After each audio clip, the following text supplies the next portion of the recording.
Good evening, one and all. It is Friday, it's the end of the working week, and today we are returning to the home brewery. Welcome in once again. Hope you're doing well where you are around the world. You may see here that Nokko is already up on screen, filling out an entire page with their first form. This was some early preparation to make sure it was all going to come together, and indeed it is going to come together quite nicely. From up here, I'd say 15 streams, but it's only 14th. Well, you know, it doesn't count just the month, does it? It doesn't count just the month. I can't say I wish it was the end of the working week for me. Yeah. Well, for you, for many others, the working week is more of an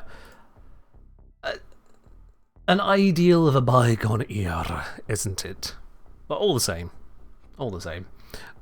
It's just how it's referred to, really, isn't it? Cheers, mate. But yes, so I've already got Nokko initiated thrown together here into some wonderful bits and pieces. I have used a stat array, which is unlike a lot of Warframes, not all of them, but a lot of them, in that Nokko starts off with a positive charisma stat. And this is in two parts. One, because Nokko is just a very playful character in the way they act in Warframe, and so it makes sense to give them that more charismatic approach, rather than just the viciousness of most Warframes. And second, because Nokko also does have a distinct use for their charisma at all tiers, and that is in their deception. If they are in Sprodling form, which for Initiate will be just through their passive, but for the Master and the Prime, they'll also include the ability to use Reroute. Whilst in Sprodling form, they benefit from their Deception skill specifically. So, throughout the Spell Mushroom and Sprodling form, I've copied the roots and the fruits phrasing into fruits that shoot ability, roots don't scoot ability, and duked by cute ability. In the Sprodling form, duked by cute, if any creature, object, or spell would detect or target this creature, so Sprodling form makes a Charisma Deception check against its Wisdom, Perception, or Insight, DM's choice. On a success, Sprodling form is undetected and untargetable, and the spell or attack, if any, fails. So with that in our mind, that means that when Nokko is reduced to Sprodling form, it's not completely invisible, it's not completely undetectable, but even just seeing it already requires beating Nokko at Deception. To then even attempt to attack it before it can get to one of its spell mushrooms requires another check again, and if you fail, well, the attack is just gone. And that is how Nokko can find a way to survive. It is a magical denial of opportunity. But yeah, I'm still not entirely certain I'm happy with the phrasing on that. It was a throw together at this point, and I will be making some edits on that before moving on, actually. Yeah. Welcome in, Oni. Hope you're doing well. Welcome in, Catacosmo. Yeah, so just on that there, let's see.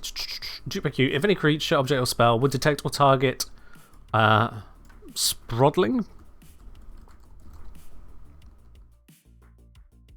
I'm just gonna go with Sprodling rather than Sprodling form. Would detect or target Sprodling. Sprodling makes a Charisma Deception check against the creature's Wisdom. There we are. A little bit more specific there. Sorry, against the opponents. There we are. Because then it's creature, object, or spell, which all three should be opposing Sprodling. So yeah.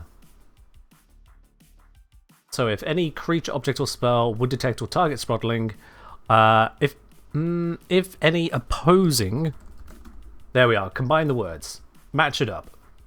That I think actually catches the bit I was thinking of there. Yeah.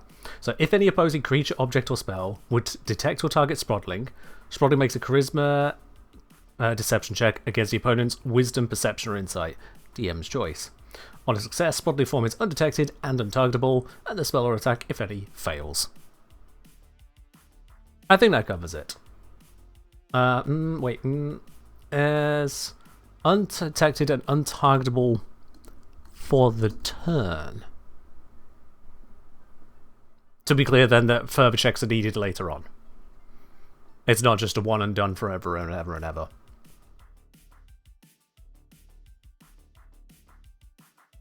Yeah, I think that covers that style. So, just to walk you through from the top then what we have here in terms of Nokko Initiate and setting the groundwork for where the rest of the Nokkos will go. Nokko Initiate has, in terms of armor, pretty standard fare. Oh, actually, where did I keep my... Where was that sheet? Here we go. Pretty standard fare in terms of the armor class. Its armor class is just slightly higher than Octavia, who has a very similar stat block. So Octavia's stat block, I believe, is a Strength 10, Dex 14 to Nokko 16, Con 10, Int 16, Wiz 12, Charisma 12. So in that regard, Nokko's actually got a +1 over Octavia. I might change that. I might want to change that. Just because otherwise that is straight up power creep.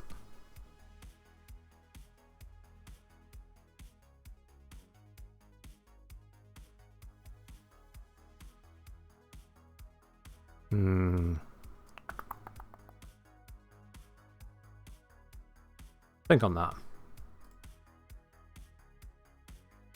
The thing is, where would I take it from?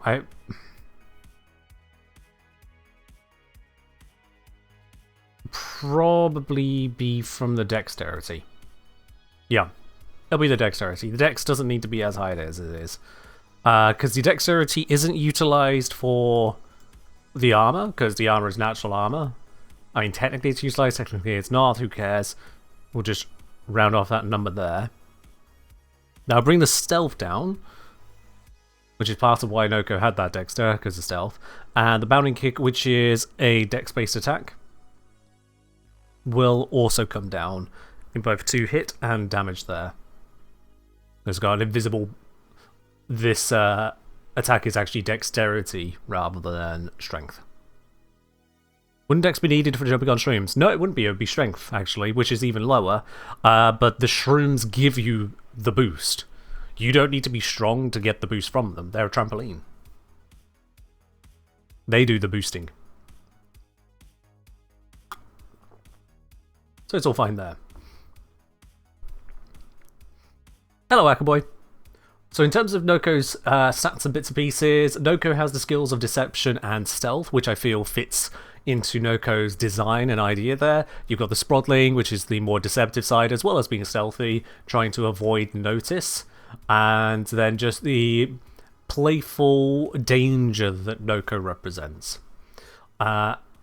In terms of mushrooms in general, when you see a mushroom, the mushroom, effectively that's only the fruit of the mushroom. You don't see the big old mycelial net beneath the surface. So again, it is part of that deception tie-in. Mostly it's to give it the +3 and later on even higher stats for Sprodling form to utilise. Its passive perception is just a flat 11 as a result. It's got the standard bullet jump details for its strength. And then we've got Nokko's passive, Mycelial Reconstruction. When Nokko will be reduced to 0 hit points while it has a spell mushroom active, Nokko instead transforms to Sprodling form with 1 hit point. Sprodling form should have a capital F. There we are. If Nokko then touches a spell mushroom before the end of its next turn, Nokko reverts to its Warframe form at 15 hit points. Otherwise, it reverts form with 0 hit points. This is how you've learned Nokko's pronounced that way? Yeah, fair enough. Fair enough. So with that there, that Mycelial Reconstitution, it gives Nokko exactly 1 turn to be able to rescue themselves. If Nokko is reduced to 0, they're instead reduced to 1, they become Sprodling. The Sprodling then needs to hurry over to one of those mushrooms and transform. Now, Sprodling form does have a speed of 40 feet, and Sprodling form could dash on Nokko's turn. So it's got an 80-foot clearance in that time. That's a pretty reasonable dash range. That is pretty reasonable. Fair enough, Akaboy. Oh, is that the Terraria stuff you're doing? If I recall correctly. Now, distinctly with Mycelial Reconstitution, Nokko isn't immortal. When turned into Sprottling form, as a result of passive, Nokko only has 1 hit point, and for the Initiate, only has AC 14. That is basically nothing. Detecting Nokko in Sprottling form, and attacking Nokko in Sprottling form, or casting a spell at Nokko in Sprottling form, all of those require beating Nokko's Deception, which at low levels is easy enough, but at higher levels will become increasingly more difficult. But absolutely nothing saves that Sprottling form from an AoE effect. So if someone goes, oh no, Nokko is vanishing in front of us. We've just smacked them and it looked like they just kind of collapsed into mushrooms. Okay. Burn the ground. And then that's bad. Ellie saying, Nokko could be reduced to 0 in his turn, right? I'm thinking about some environmental damage or DOTs. DOTs don't exist too much in D&D in the first place, so they're not that much of a concern. But yes, they can exist in a way that you take damage at the start of your turn. And that could reduce Nokko to 0 hit points. Likewise, environmental stuff, if Nokko were to wander into something, then that's up to Nokko to not be an idiot and not wander into those things. That would bring them to 0 on their turn. Regardless, if they were to have that happen, they would then need to get to a spell mushroom before their turn ends. So, if anything, that is a trick that players can use against Nokko. If players have done their research and they know these details about Nokko, the Nokko's passive runs out at the end of its turn, then forcing it to activate its passive at the last possible moment. It's kind of like holding an instant in MTG. You are smartly using it at the last chance so that Nokko has as little time as possible to react to it and go, oh shit, I need to fix this. But again, that would require Nokko to already be down to 0 hit points, basically. Will you have 2 turns to recover? No. No. When the rule says at the end of its next... Sorry, no, actually, yeah, I did phrase at the end of its next turn, didn't I? Yeah, so it would be... Yeah, it would still get the round. Never mind, yeah. Rereading my own work there, yes. End of its next turn, so if it's currently on a turn. Yeah. And there's no better way to phrase that. Yeah, that's fine. Okay, so during its turn, it would still put it in a bad position, but it wouldn't instantly die. Yeah. I'm paying attention. Yeah, your reading is correct there, Elio. Your reading is absolutely correct. I overlooked the word next for a moment there. Just because the way you're asking. I'll be quite honest. The way you're asking confused me, but that's on me. That's completely on me.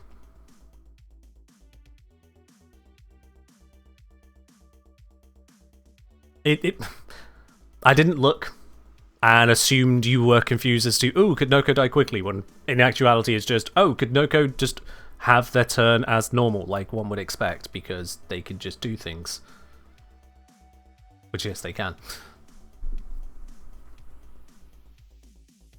So, at the extreme end of possibility, it means that if Nokko were to start their turn, take damage as a result of starting their turn, end on 0 as a result of the damage, they would switch into 1 hit point Nokko, and then have effectively 2 turns to run to a mushroom. But at the same time, they've also lost the turn of not being a mushroom. And not being a Sprottling. So it's not really a benefit or anything, it's just... that's just the mechanics happening. Lormac, thank you very much for dropping your prime over here. Welcome on in to the channel proper, and enjoy your lovely blue sub badge and all the other bits and pieces that go along with that. Cheers. Okay, so with that aside, you have the stream delayed. How do so many people have stream delayed these days? What did Twitch do? I swear more and more people are turning up. We're not even 20 minutes into stream. And yet I swear I see more and more people going, oh yeah, stream was delayed for me. Nothing has changed from my side. Well, I mean, I got a new computer, but that would just make things better. But no, nothing should be delayed. When I look at my side, let me see. I do a wave, 1, 2, 3, 4, 4 seconds until I see it on my screen. That's a normal delay for Twitch. You pause for a bit? Oh, well, that's on you then.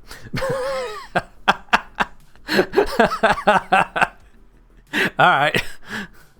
I'll do it. Yeah. Fair enough. Fair enough. Fair enough. Okay. So, as for the other bits and pieces, we got Nokko's actions down here. Nokko's actions don't currently include the spell for the level, because that's in bonus action. But the actions, Nokko can either use a bounding kick, which is a unique melee weapon attack given specifically for Nokko. And that is a dexterity-based unarmed strike, a reach of 5 feet, because unarmed strike, 1 target. On hit, deals 3 bludgeoning damage, that is 1 plus dexterity, because again it's a unique attack. So 3 bludgeoning damage, and Nokko may push off from the target. If it does, Nokko moves 5 feet away from the target without provoking an attack of opportunity, and the target must make a DC 12 strength saving throw or fall prone. And because of multi-attack, Nokko can do this twice.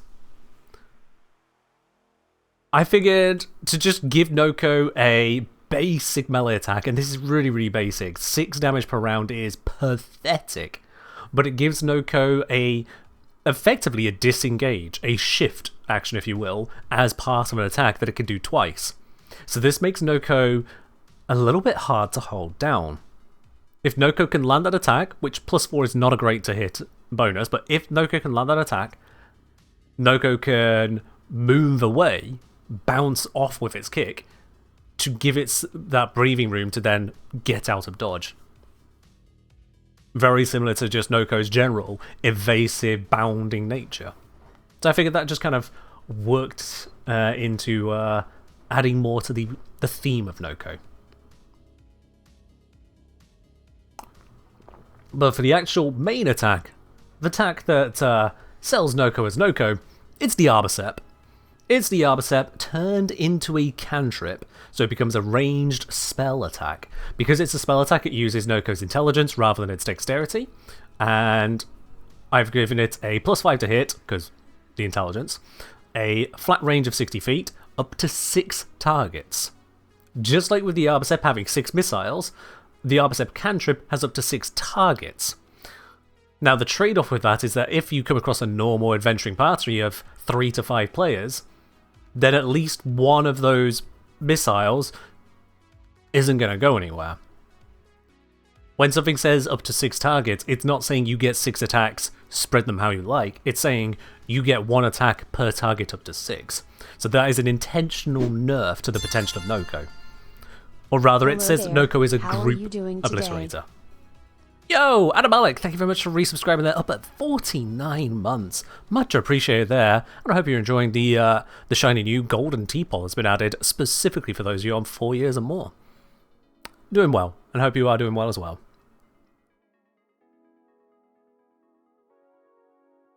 So with this Arbocep cantrip, on hit, it deals 1d6 damage of either Force, Radiant, Acid, Thunder, Poison, or Necrotic, which is roughly equivalent to Magnetic, Radiation, Corrosive, Blast, Gas, or Viral. Nokko must select a new type each time on a turn until all have been used.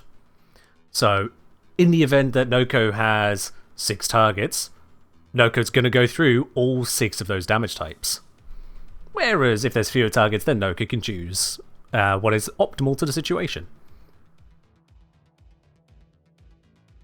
Giving Nokko a 6-hit Magic Missile will be nuts without limitations. I mean, Magic Missile is auto-hit. This isn't auto-hit. It's got the attack roll, and it's got the limited number of targets. Limited number of hits per target.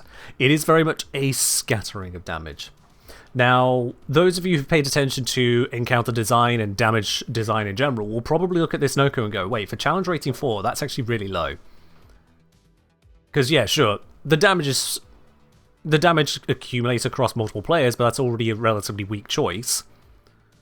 And that is not a lot of actual damage there. As a whole action, 3 damage per target on hit and a party of 4 players, that's only 12 damage, which for a challenge 4 creature, they would typically be expecting 25 damage per round for an average challenge 4. So 12 is low. Don't say, is that 1 attack roll or 1 per target? 1 per target. When it comes to ranged spell attacks, you make it per target. A DM could choose to roll a single attack. I would advise against that because it becomes an all or nothing swing there, and this isn't intended to be an all or nothing swing. It is intended to be up to 6 attacks, basically. So yeah. But yeah, with 12 damage, technically it's a little bit higher than that. It's 14 damage across a 4-player party, because it's 3.5 average damage, not just flat 3. But for 14 average damage, that's still very low for the level. Its hit points are not particularly high for the level either. In fact, if I have a look at my valuation, yeah, I've given it on the lower end of hit points because it's got a lower end of con. So Nokko's got okay armor class, poor hit points, and poor damage. What could I possibly do to make it where Nokko isn't just shit for a challenge 4? And that is all in Conjure Stink Brain. Conjure Stink Brain, 2 per short rest. Nokko casts Conjure Stink Brain as a 2nd level spell. I'm debating whether or not that should actually be moved up to 3rd level, to be honest. No, actually, yeah, I'm certain already. I was thinking about it before, but I'm certain by now that is a 3rd level spell. So I'm just going to amend that real quickly. That is definitely not 2nd level power. As a 3rd level spell. There we go. Conjure Stink Brain. 3rd level Void Conjuration, 1 bonus action, range 45 feet, vocal and somatic, duration of 1 minute. Nokko hurls a large spore at a point it can see within range. I put large there, but I should put oversized. Large is a key word for sizes. So I'm going to change that to oversized, just to avoid confusion. There we are. Is damage rounded up? Damage, anything halved usually rounds down, Ductile. Unless it says otherwise in D&D at any point ever, things usually round down on half. So if you were to take 7 damage, but you have resistance to the damage type, you would take 3, not 4. That's how it works. Even if it ended up at somehow 3.9, it's 3. Yeah, Nokko hurls an oversized spore at a point it can see within range. On landing, the spore instantly grows into a Stink Brain spell mushroom. Refer to the Stink Brain stat block for its stats, and it acts on initiative 0. And that is a crucial design point, we'll come to that. If Nokko attempts to cast a spell while 4 Stink Brains are active, the oldest Stink Brain disintegrates, ending that spell. I should say whilst it has 4 Stink Brain active. If Nokko attempts to cast a spell while it has 4 Stink Brains active, the oldest one disintegrates. There we go, yeah. And then at higher levels, when Conjure Stink Brain is cast using a higher level slot than 2nd, for each level above 2nd, the Stink Brain spell mushroom begins with 14, that is 46, additional hit points. So the entire spell is create this thing. It lasts for a minute. Stink Brain's spell mushroom. It's a small fungus, unaligned because it's a fungus. It's not even sentient, it's just a fungus. Armor class 14, which is natural armor, again Mycelium Weave. Hit points 14, which is 46, when cast at 2nd level. That should be 3rd level now, yeah. So it's 3rd level cast for 2nd level slot. Yeah, I'm changing that, Dalen. Like I said, I was changing deets. And I know you didn't just get here. So let's correct that. That'll be on here. When cast at 3rd level. And this is when cast using a higher slot than 3rd. For each level above 3rd. There we go. Okay. That's changed across the slots there. Cool. So, 14 hit points when cast at 3rd level. If it casts it at a higher level than 3rd, it'll have more hit points. Quite a lot more, actually. But that's because that's the only thing changing about it. So it has a bundle of hit points, not very many, but enough. Speed 0 feet, immobile. And the brackets are mobile to make it clear that it's not going to gain any bonus to that speed. Passive perception 8, stats, flat strength, basically no dexterity because it's a mushroom. Bunch of constitution because it's a mushroom. Actually, hit points.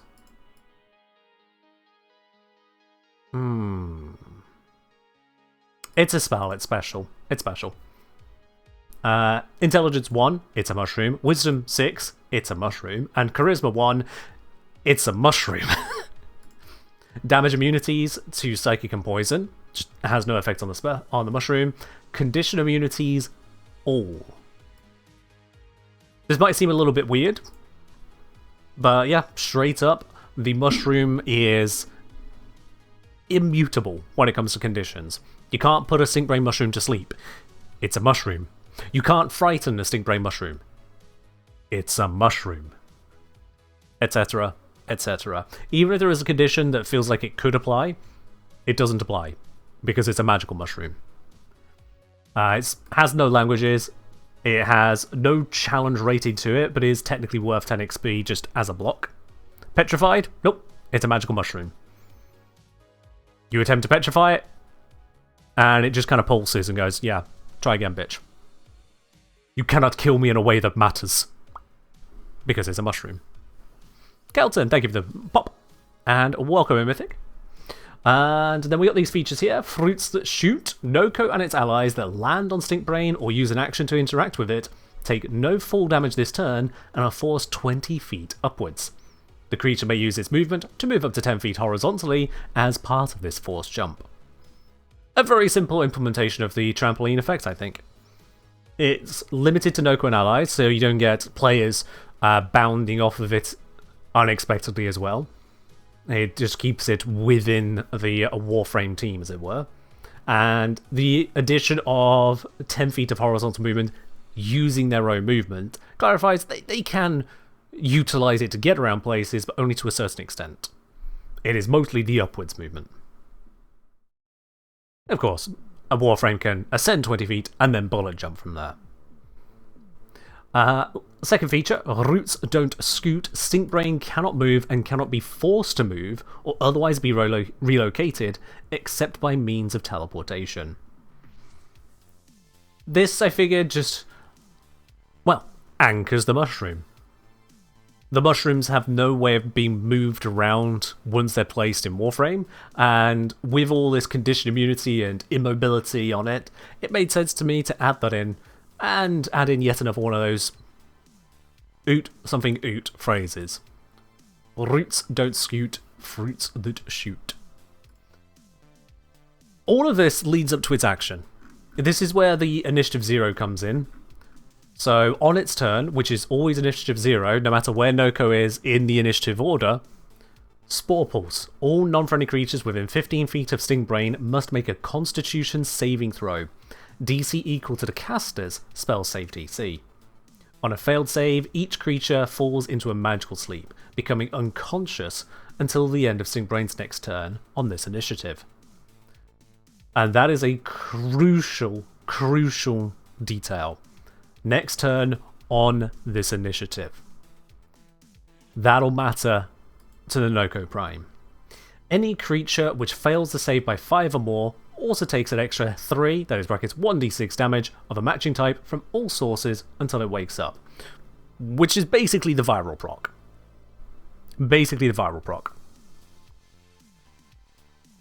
Archer saying create mushroom on a tensor's floating disc.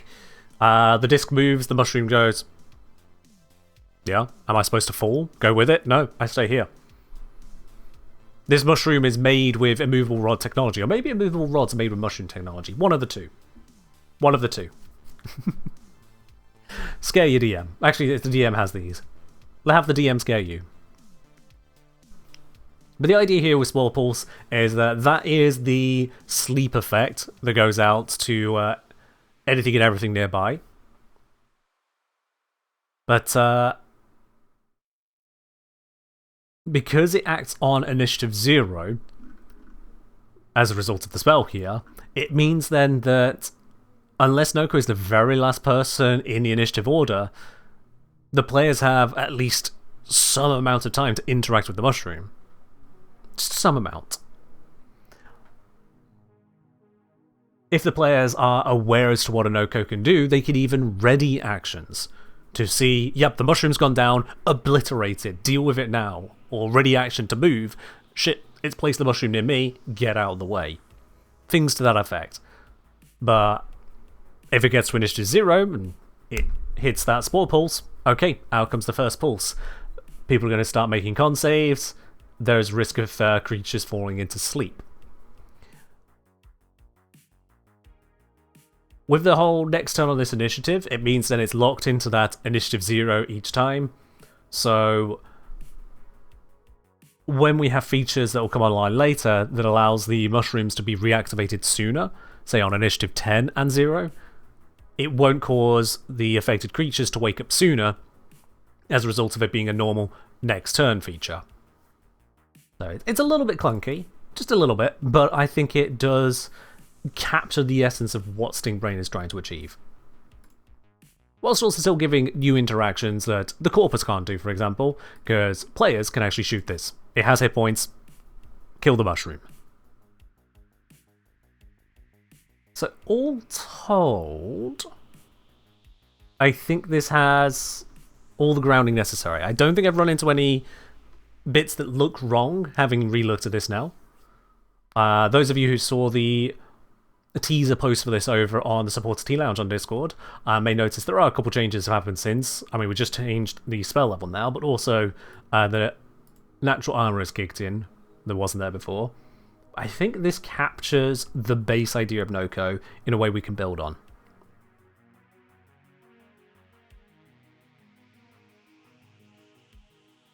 As I was saying, hi, I'm Blake, got a new laptop, so I'm guessing Nokko probably hates fighting Warforged. I mean, anything that can't be put to magical sleep is going to be a problem for Nokko, yeah. Straight up. Dana's saying, it should be specified that it's one save per turn, or 4 streams can perma sleep someone. I don't see the problem. If you allow a Nokko to spend 4 rounds casting 4 bonus actions, somehow 4 stink brains, all around you, in one specific location, each with a 15-foot radius, you're stood in the radius of every single one of those mushrooms, and you go, hey, DM, I should be able to survive this. The DM has every right to go. Save yourself. Go on. Roll high. You put yourself there. That is not on the encounter design at that point, and it's still very passable. You could just fail first save, then have no way out. Allies, having a good con save in the first place, having resistance to magical sleep, passing it on a later one. You say it like it's impossible, Dalen, and I'm not seeing any of this impossibility here. The DC, the spell save DC at this point is a 13. So someone with absolutely no stats whatsoever in Constitution, no bonus to that saving throw, they could have a -2 to Constitution, and they're still going to pass on a 15, which is 30% of the time. Elves will pass 100% of the time.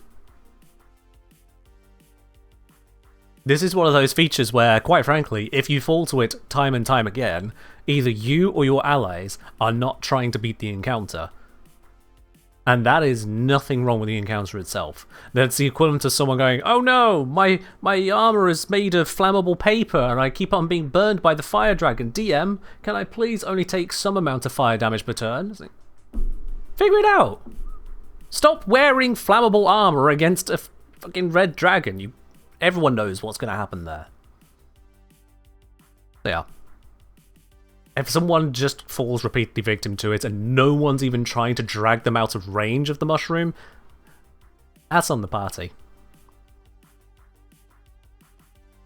And if the party is unaware that they can step into the zone, grab the person, drag them out before the spore pulse happens again, that's also on the party for not paying attention and not learning about what they're fighting. It's a big point I make throughout all of the Warframe designs, is that the more you know about them, the easier they are to counter. Because you know what to do. So yeah. As I say, also both resistance to poison damage and saves against poison, although unsure if Nokko can poison people with stat block. Zom, I feel like you invented something and then decided to point it out as a point. Because the only thing that's mentioning poison so far here is the Arbicept cantrip can deal poison damage. Not must, can. And the Stink Brain itself is immune to both the poison condition and all poison damage.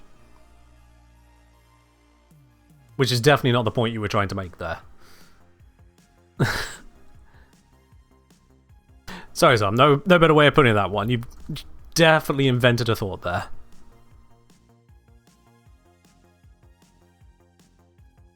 Alright. Figure the 4 will be poison. Zom, come on! Zom! Set a good example, would you please? We're 37 minutes into stream and you're talking about the 4, the prime?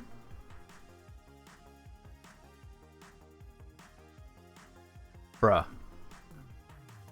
Anyway. Let's make the second of the Nokkos, the Nokko Adept. Alright. So, with regards to Nokko Adept, we do need to upgrade all of these stats in an appropriate manner. Usually, if I recall correctly, it's +1 to pretty much everything. Yep. And then, let's see here. Now, in the case of the Octavia had +1 to the modifiers, so +2 to the scores and everything. And then an additional +2 to its charisma. And an additional +2 to its dexterity. So we've got a total of +8 on the modifiers. So let's put these all in. Let's do similar here with Nokko. So we'll start with just the +1 across the array, and then decide where I want to put the extras in.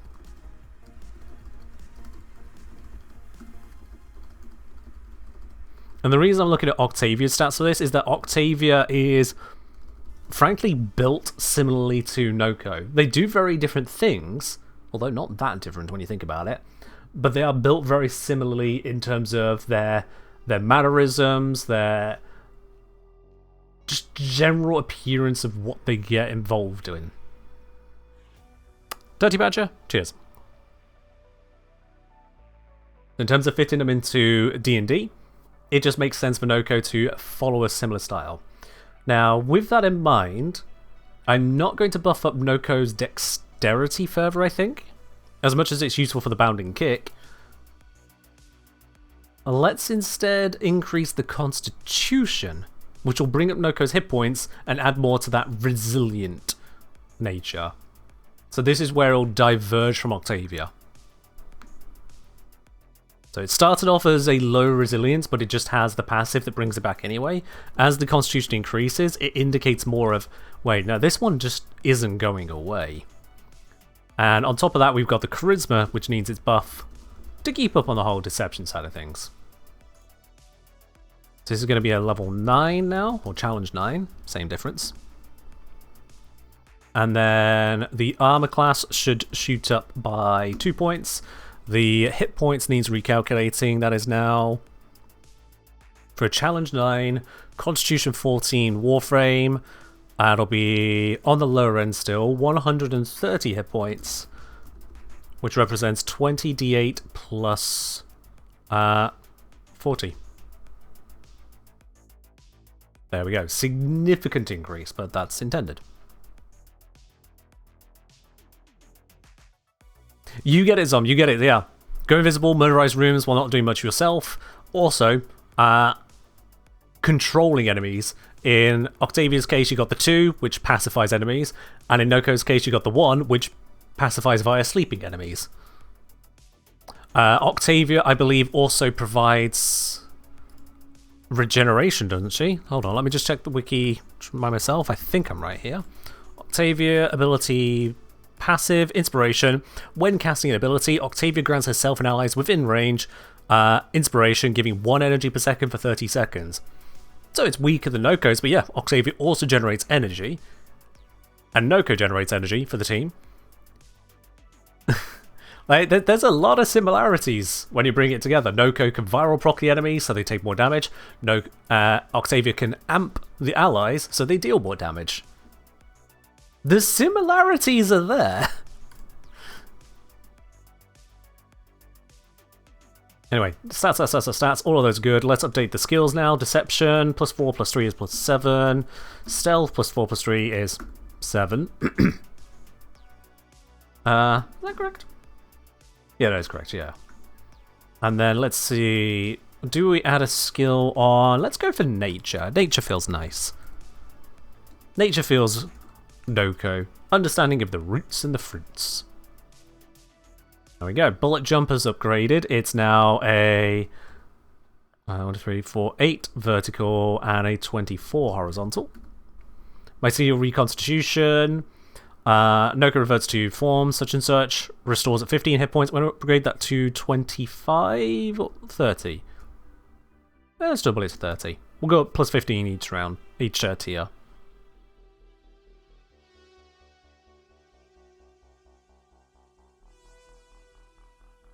Okay, yeah. Nokko's whip power ability is Intelligence. DC on that is +4, +8, 16. There we go. Oops, not 116, 16. Also, I realized I didn't put on the spell attack bonus. Let's do that for both of these, because Nokko does use spell attack. It's listed on the cantrip as well, but it's just good form to include that kind of detail when talking about those features. Makes it easier to reference. Okay. As void powers are listed in the actions below. There we go. Cool. In terms of these actions then, Nokko makes 2 bounding kick attacks. We're going to maintain having those. It's a +7 to hit, reach 5. On hit, deals now, that is going to be 4 damage. Still nothing great. Can bound off 5 feet away from the target. No attack of opportunity. Target must succeed. It's no longer going to be DC 12. We're just going to increase it in line with proficiency to DC 14. It's not meant to be a strong one, this bounding kick. It is very much Nokko's backup plan, which is why I'm keeping the DCs on the low ends there. The Arbsep cantrip, however, +5 to hit has increased to a +8 to hit, and 1d6 can increase to 2d6. Now, increasing that to 2d6, its maximum damage output from that per round, just as is 7 per target, 42 across all of them. For a challenge 9, we'll be expecting 45 damage per round. So that's already actually really good. Like, just for a cantrip, that's pretty good. In terms of hit points, a typical character at this level would be, I think, 45 by 3. So it's about average hit points and about average damage just on the cantrip there. So on that basis, because the damage is looking good at full potential, it can be boosted by the Conjure Sting Brain. I'm going to make the next Spell Mushroom an action, just to kind of weigh back Nokko's action economy a little bit here. We don't want this getting out of hand. Even though in-game, we cast Stink Brain and Bright Bonnet just as easily as one another, for what I have in mind for Bright Bonnet, I do not want that to be an easy one. And we'll make this one 2 per short... we're going to make this one only 1 per short rest. And you'll see why. Nokko casts Conjure Bright Bonnet. And I've spelt all of that incorrect over here. Well done, Ken. Conjure Bright Bonnet as a 5th level spell. And this is definitely going to be 5th level. Barra's back. Barra is indeed back. And we have a request to switch to Urpal for band practice, Fedu. There you go. One good old purple in the background. Sorry, Urpal in the background. Now, I'm going to put this to you. I already know what I'm going to do with this, but I'm going to put this to you all for a moment, just to see maybe if we're thinking along the same lines here. For the Bright Bonnet, thinking how it exists in Warframe, and therefore how it could exist in D&D, what do you think that would look like? What do you think a Bright Bonnet in D&D would look like in terms of its mechanical interaction?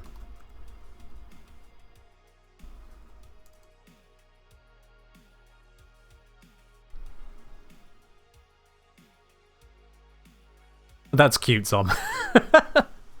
That is cute, and definitely the kind of thing that could be included in a more whimsical campaign. No problem, go for it. As long as the Nokko doesn't really get involved, or maybe it should. Yeah, break the rules, break the balance. Why not?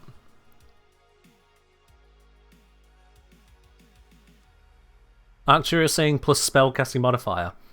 Okay, so whatever your spellcasting modifier is, it just gets stronger. I can see that.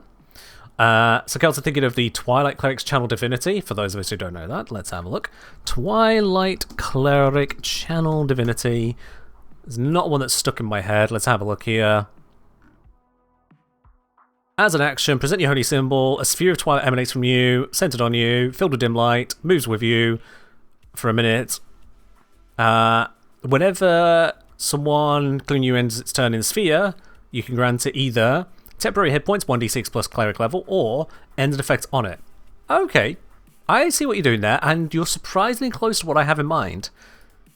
Like, neither of those features, not at all, but you're surprisingly close.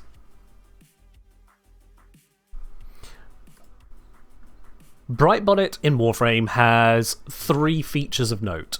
It has the trampoline effect, which we just copy over from SyncBrain. Easy peasy. It has the energy generation, and it has the strength boost.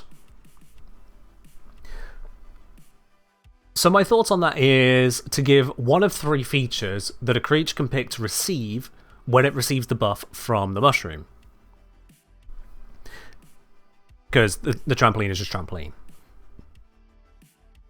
With regards to energy, the option is very simple. Roll a 1d something. I think it's going to be 1d6, but I might increase that to 1d8 for the very high level casting.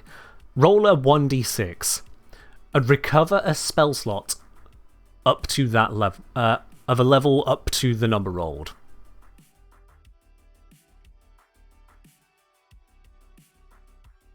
It's very simple. Energy generation, spell slots. That is absurdly powerful. This is not something players should have access to. This is why I say time and time again, players should not have access to these Warframes as they're designed, because they are designed to be strong.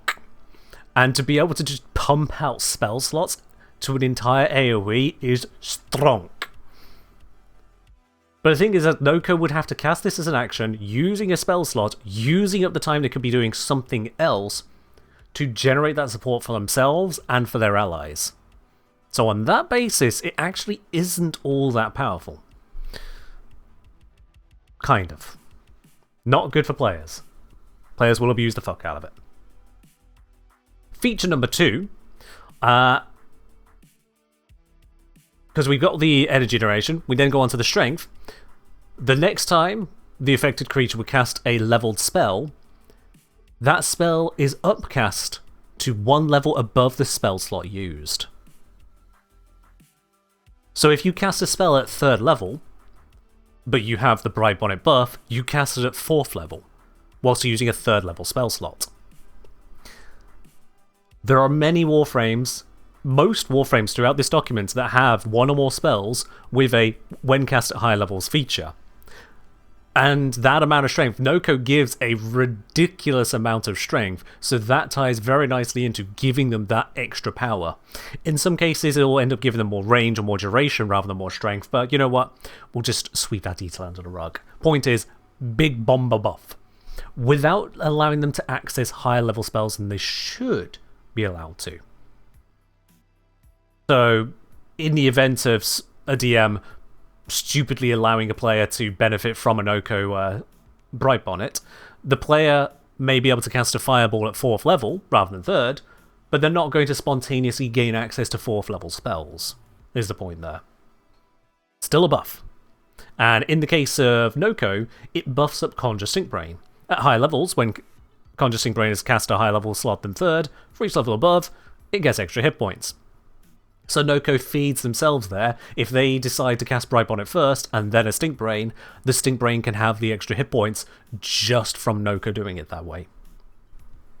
Which I think is a neat way of ramping it up and giving the DM decision points to make Nokko work within their own kit.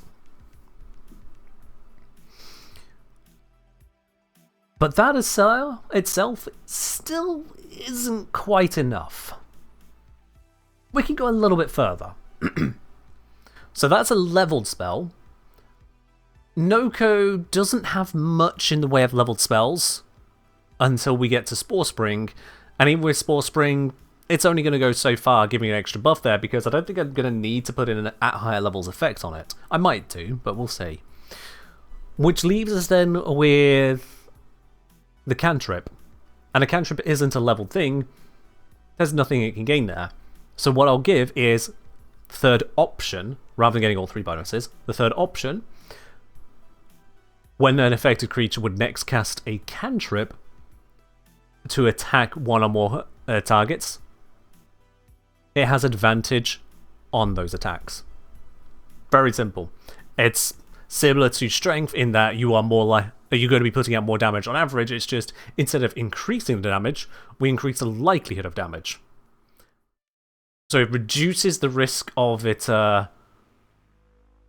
getting too much damage. Say if we gave it a damage buff, because we can't stack the damage buff with a crit. But we do increase the likelihood of landing that damage, and that in itself is dangerous enough. Super advantage doesn't exist. If two or more sources will give you advantage, you just have advantage. If your DM is giving out super advantage, the DM needs to understand what they're doing to math. There are reasons that there are limits and bounds. But again, Rule 0 applies. Have fun.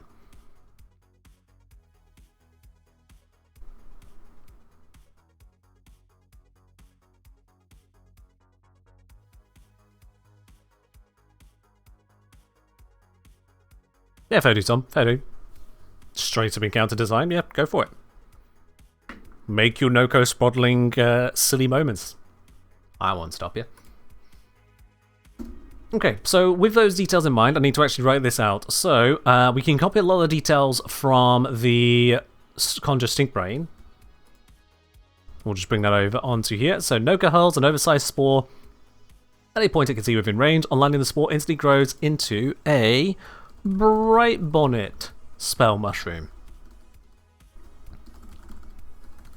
Refer to the Bright Bonnet stat block for its stats, and it acts on initiative 0. Yeah, and it acts on initiative 0. We'll just stick with that. If Nokko attempts to cast this spell while it has another Bright Bonnet active, the existing Bright Bonnet disintegrates. Now this is different to Warframe. Ending that spell.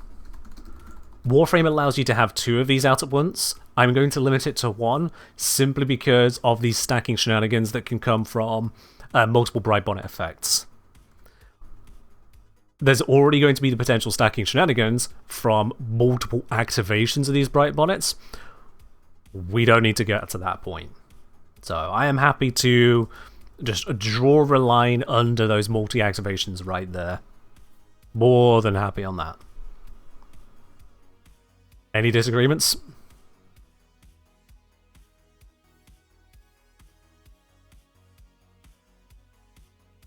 The sphere structures to manage? Exactly, yeah. And then at high levels, we can give it the same hit point scaling again as well. So at high levels, when Conjure Bright Bonnet is cast using a high level slot, then 5th. For each level above 5th, the Bright Bonnet spell mushroom begins with 46 additional hit points. Cool. Alright, now let's copy over the stat block for the Stink Brain and then convert it into what we need this to be. And I'm putting the spell mushrooms alongside the the first character where they come online rather than in with the spells, simply because of just how much space they're going to take up. Can I have monsters start snowballing out of control? I mean, snowballs can be fun, but yeah. In this case, there is the risk of synergy snowball, and that's where it becomes a problem. Yeah, you imagine handing out... I mean... Yeah, with the potential of double activations, imagine handing out 4 spell slots per round to the other Warframes. Like, some of them get scary if they can recast things they normally can't recast. Which is the point. But we don't want to make it that easy. It is limited as well by the die roll, and that is to reduce the likelihood of it scaling out of control as well. So anyway, this is supposed to be the Bright Bonnet. Spell Mushroom. Small fungus aligned, all the same bits and pieces. Armor class, same again. We're not going to give it loads and loads of armor class, we'll just stick at 14. But we'll give the starting hit points a lot more to match how it's a higher level spell. So we'll have 12d6 at base, which is 42. Yep. 42 base hit points when cast at 5th level. Now this is identical to the amount of hit points that the other mushroom would get when cast at 5th level. So that's why I'm giving you that scaling there. Nothing too crazy to it, it is just what it is. All the base stats remain the same, all those details otherwise remain the same, challenge and details there remain the same. And Nokko and its allies that land on Bright Bonnet. Do not take a drink every time I say Bright Bonnet today, you're going to hear it a lot. Or use an action to interact with it, take no full damage, blah blah blah. Yep, all the same stuff there. Bright Bonnet cannot move and cannot be forced to move or otherwise be relocated except by means of teleportation. Cool. And then the action needs to change. So this will be... what do we go with? What name do we give this? Not Spore Pulse, because that's what the other one does. I want to distinguish it in some way. I don't want to use the word Spore again. And I don't want to use the word Mycelium or any of its variants again.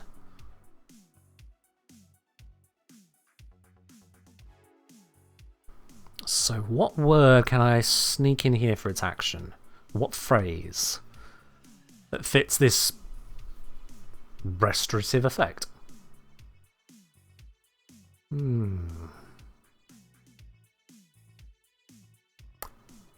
Elkisman coming in with Puff Pulse. I see what you're going for there.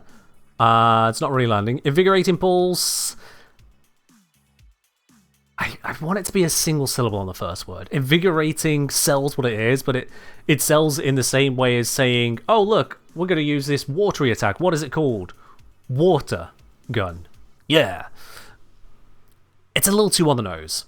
I want something a little bit more mushroomy.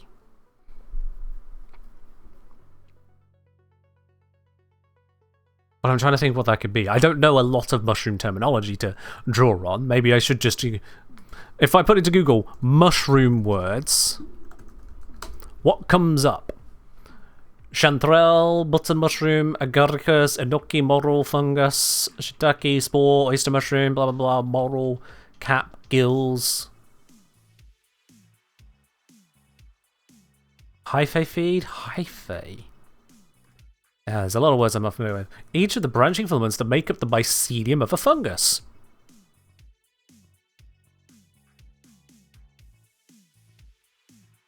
Okay, it's not monosyllabic, but it does work along the line we're thinking of.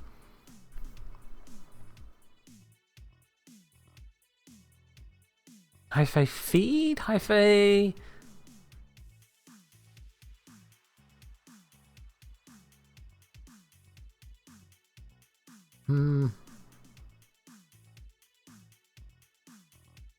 Hyphae restoration? Far too long. That's just cumbersome at that point. And again, it's on the nose. It's like the word invigorating again. Spore Pulse. I know Pulse is on the nose as to the shape of it, but Spore Pulse doesn't really sell exactly what the feature is, other than, look at this mushroomy... mushy. These things are supposed to be simple. Fruits that scoot, runes don't... fruits that shoot, runes don't scoot, Spore Pulse. All of it is short, jabby words. As opposed to Nokko, who is going Mycelial Reconstitution, Bounding Kick, Arbusep, Conjure Bright Bonnet, Conjure Stinkbrain. So Nokko's got all of the bigger words. Nokko is the intelligent part of it all. The mushrooms are simple but effective. I like Hyphae as an option. I'm going to dig for more.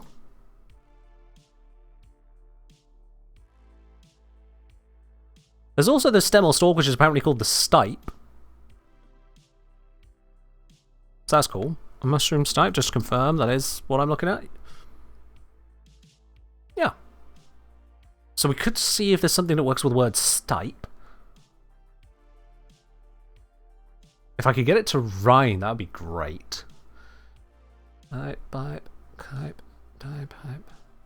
I mean, stipe hype is a little too ridiculous, I'll be honest. Hyphae Boon? Ooh. I do like that. I wonder if we can combine the two with just it being Stipe Boon. Spore Pulse Stipe Boon. It hits the monosyllabic.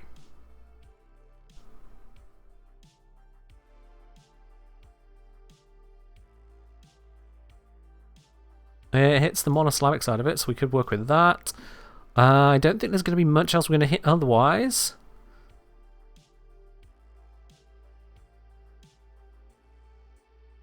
Not boom, explosion, boon with the N. Boom would suggest, you know, a bomb. Whereas this is very much the opposite. This is constructive, not destructive. But yeah, you know what? I'm going to go with the Stipe Boon. Who'd have thought that the name of the bloody thing would be so involved? Well, there we are. All friendly this time. All friendly creatures within 15 feet of Stinkbrain are invigorated by its energy.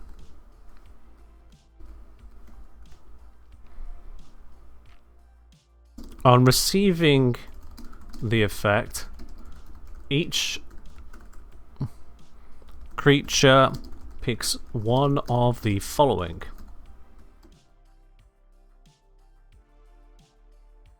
It may be affected by more than one one feature from Stipe Boon at the same time, but cannot gain the same buff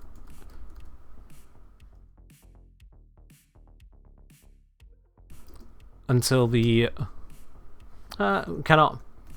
I want to say it can't get the same buff again until it's used it, but they're not necessarily using it, are they?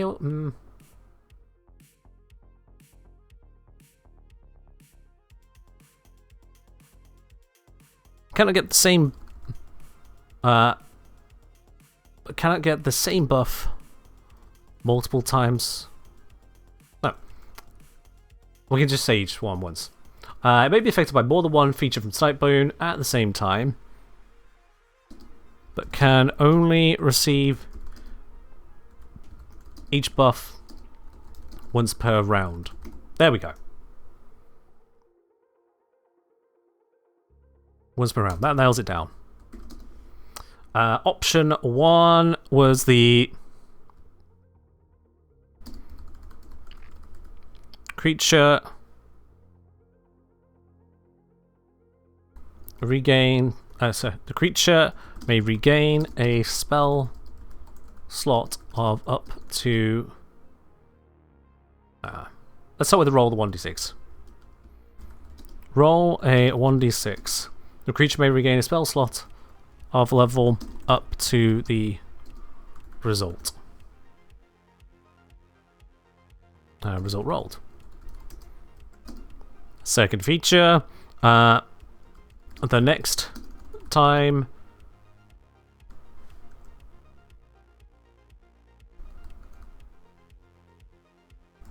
creature casts a leveled spell.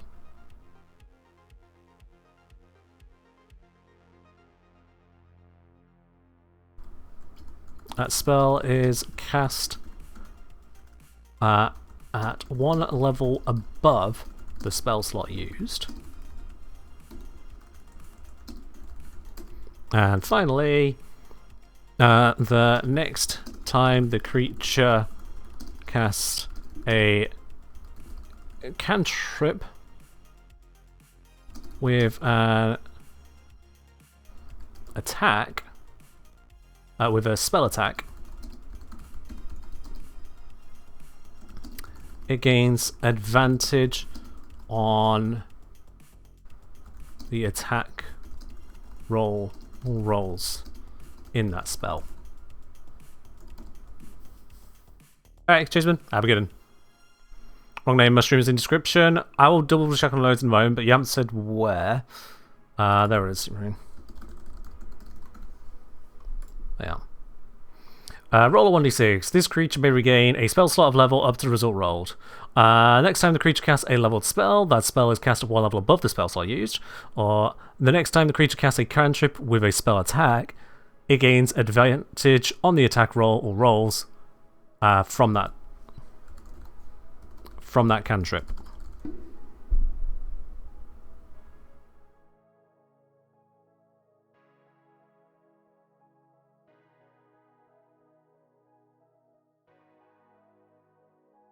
Okay, so all friendly creatures within 50 feet of Bright Bonnet are invigorated by its energy. On receiving the effect, each creature picks one of the following. That lasts until the end of Bright Bonnet's next turn on this initiative.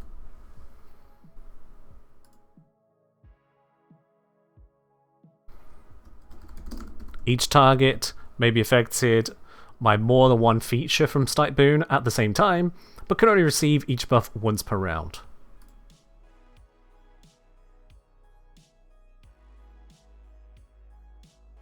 So more than one buff from Snipe Boon at a time, but can receive each buff. Yeah, there we are. Keep it consistent.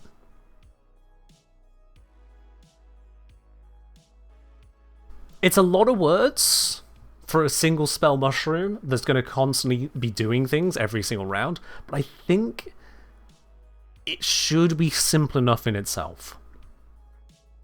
The features are relatively simple. You either regain a spell slot, upcast a leveled spell, or get advantage on your next cantrip attack.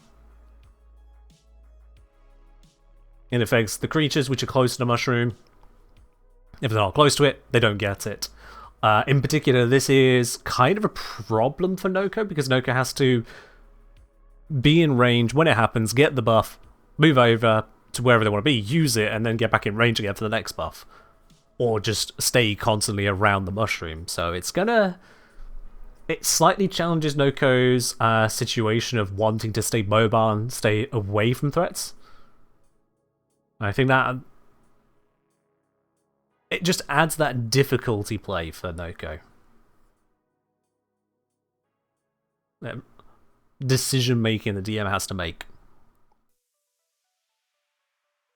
And let's face it, it's more fun for DMs when they can at least have a decision to make, rather than just, yeah, so the goblins move up and attack, blah blah blah, they deal 6 damage to you, 3 to you, 4 to you, alright players, what are your turns? Give the DM a little bit of juice, you know? So what are we missing in the details here? What is overlooked or so far incorrect? We've got Nokko casting Bright Bonnet as a 5th level spell, once per short rest. It lasts for a minute, so if Nokko were to cast it and then just stay in range for the whole minute, that's 10 opportunities for it to give Nokko that spell slot back. So if Nokko were to pick that option each time, there is a very good chance of having that spell slot come back. In fact, I can calculate the chance of it not. If it picked the option every single time, the chance of it not getting that spell slot back would be 1.7%. Which will happen more often than never, So there is a possibility of someone deploying that and constantly trying to get back the spell slot and going, come on, Nokko, come on! And the roots and the fruits will not be playing bonny with that. It'll happen. And I shall laugh. Okay, Conscious Stink Brain, we're going to cast that as a 4th level spell now, just to natively upcast it here for a Nokko, which just means if they cast out Bright Bonnet first, it's 5th level, they get the buff from Bright Bonnet. Bright Bonnet says your next level spell is at a level higher. They then cast Stink Brain as a 5th level. And so both Bright Bonnet and Stink Brain will be 5th levels. Both of them will have that 42 hit points. And I'm fine with that. That's an intended process there. It also uses up Nokko's action on their first turn, so they're not really doing a lot, and they're not threatening the party. They then need to stay by the mushroom to get the buff, so the party knows where Nokko's going to be, and then Nokko can finally turn around with the Stink Brain and follow up from there. So it gives time for the players to see what they're up against, see the threats building on the battlefield, as it were, and start challenging them. Likewise, if Nokko's not alone, it gives an imperative for Nokko's allies to get in the way first to give Nokko time to set up. How does spell slot restoration work for Warlocks since they have odd spell slot rules? Well, they don't really have odd spell slot rules, they just have different spell slot rules. But they're still spell slots. They're still just spell slots. So if they have a spell slot, they can recover the spell slot. If they are using a feature which doesn't consume a spell slot, but the feature is limited use, well, that's a feature, not a spell slot. Ask your DM very kindly if you dare. That said, a Warlock shouldn't be benefiting from this in the first place, because this is, again, thoroughly not designed for players to utilize. This is OP AF in the hands of the player. Truly overpowered in the hands of the player. Because, I mean, that's just too many spell slots. A single Nokko in a party of 4 spellcasters could drop down a single Bright Bonnet, and then over the course of the next minute, Nokko is almost guaranteed to get their Bright Bonnet back, and all the other spellcasters are now going to gain up to 10 spell slots.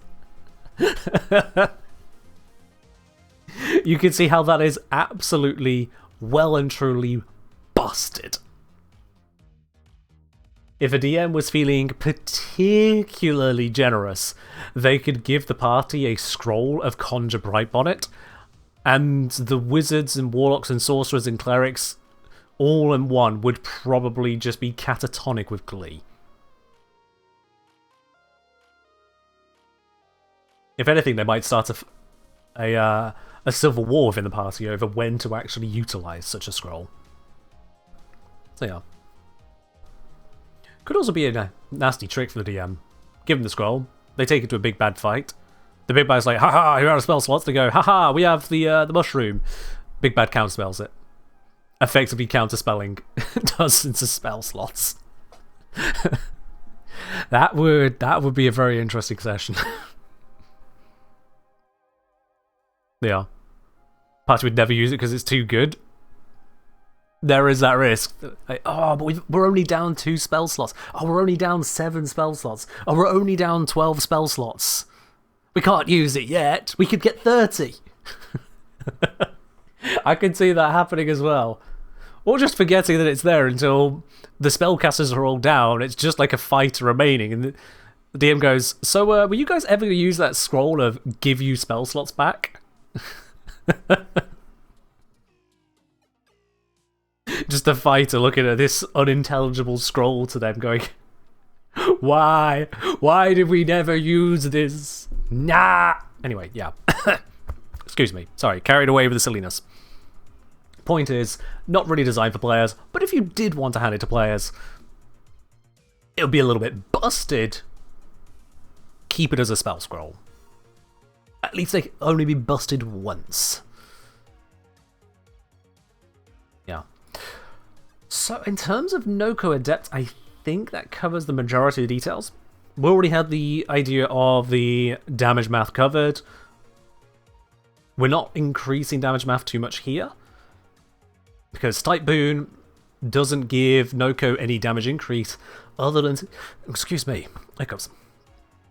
other than to gain advantage on attack rolls with their cantrip, which, okay, that's cool and all, but they're going to have to cast a Bright Bonnet to then next turn have an advantaged Arbor Sep.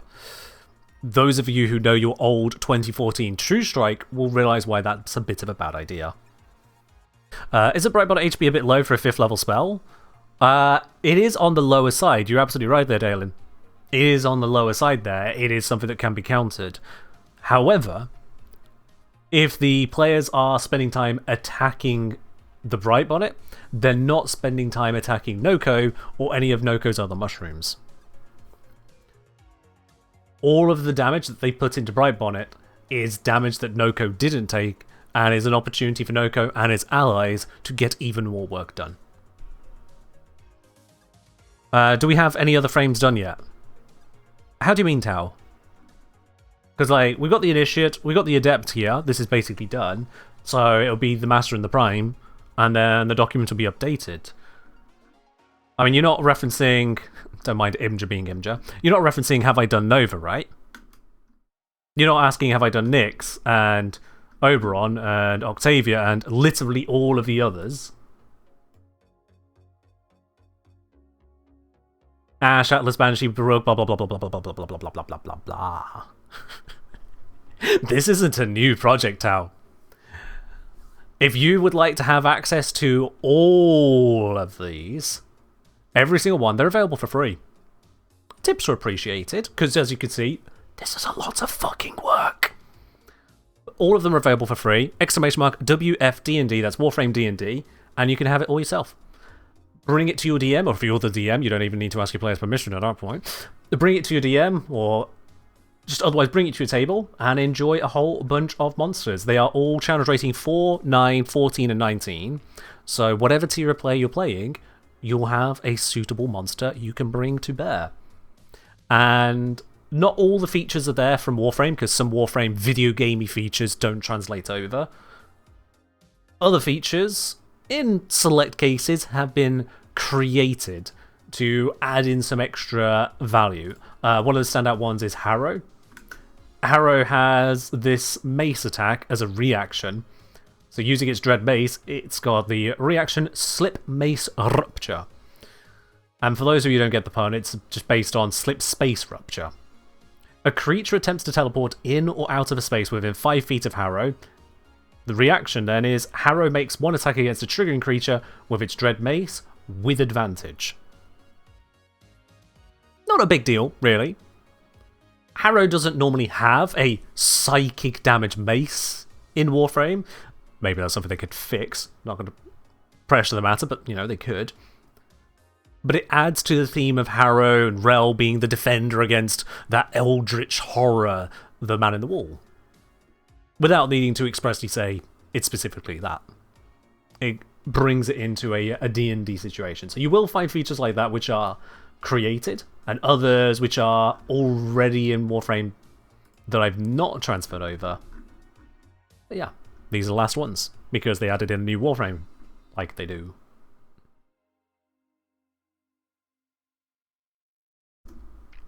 Just out of curiosity, Tau, assuming you are still here with us, are you familiar with the Starfinder project then?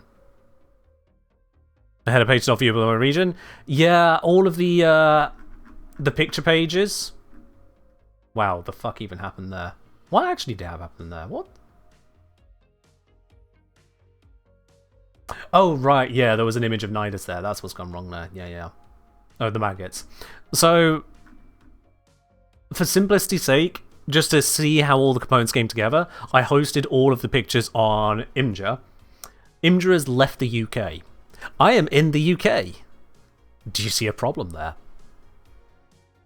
But thankfully, I'm not so daft as to only have that as a source of pictures, and I can edit them into PDFs myself. In fact, I did for the final release, so there was higher quality. But yeah. Only say Imja threw a hissy fit about complying with the new UK law. Fun fact, it actually threw a hissy fit over an existing UK law. Not necessarily a new one, because they were already under investigation for not taking appropriate steps to safeguard children on their website. such investigation by the relevant authorities still undergoing, including an announcement from said authorities saying, we didn't tell them to exit the UK, that was their own business decision, but just to be clear, this doesn't absolve them of anything they've done wrong since before they left the UK. We're still going to hold them to account for that. So yeah. Are there any frames I still need to do? Nokko. Nokko. But anyway, to Tao, and to all of you, you've heard of Starfinder, yeah?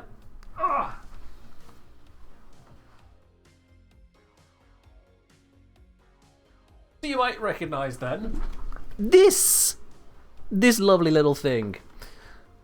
Oh, I am happy about this. Now, I don't think this is currently accessible online because Paizo are updating their website, which is, you know, a thing. Well timed on their part. I did see, I think it was possibly Paizo and Warframe both advertising their website whilst it was down. I was like, but it's fine. But yeah, this here, Starfinder, has a module specifically designed around Warframe, or Warframe themed Warframe features using proto frames in there. And why do I have this? And actually more than one copy. Why do I care about it so much? I don't know if the camera's going to pick it up well enough. Oh yes it is. You can see the bottom on there. Yeah, the introduction, I wrote it.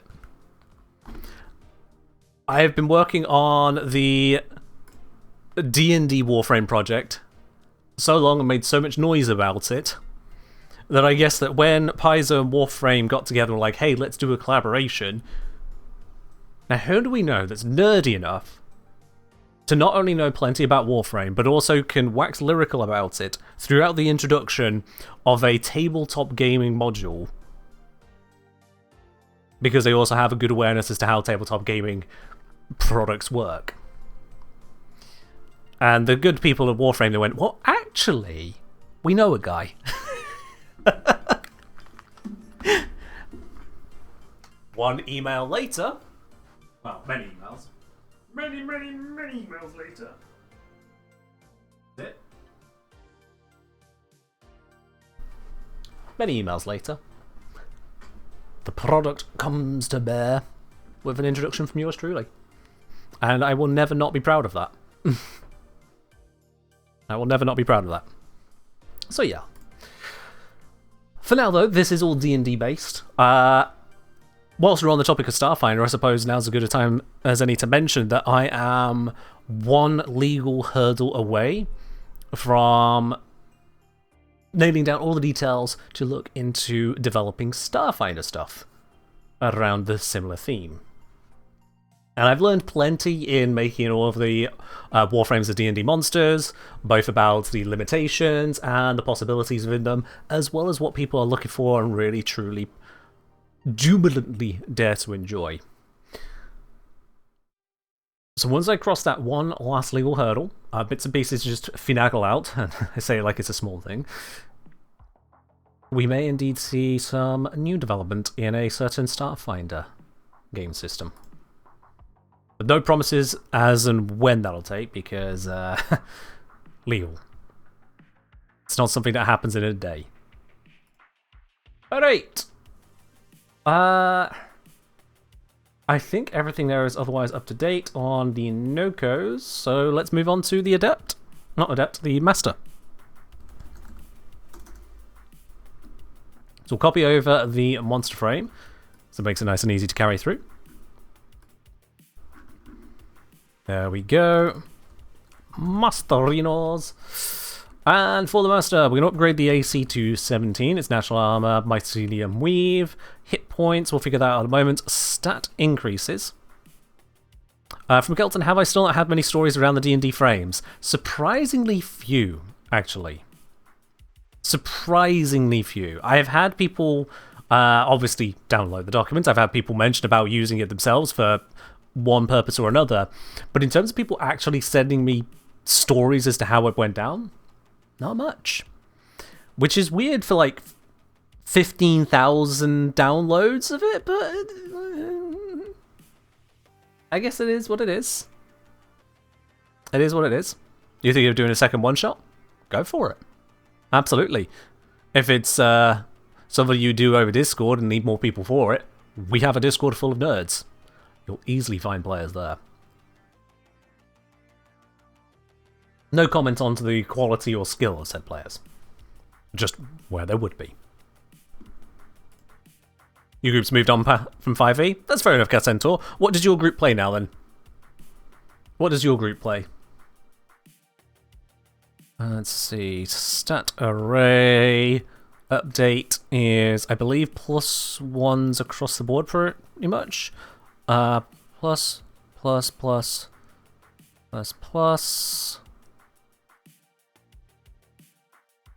Yeah, it's just +1s across the board at this tier. That's cool. I'm going to do similar then. No need to be over fancy about it. Just give it the good stuff. Give it the juice. So Dex is now up to a +4. Constitution is now up to a +3. Intelligence is now all the way at 20. These Warframes do get bloody deadly level intelligence, which is intended. They don't survive this long by being dumb.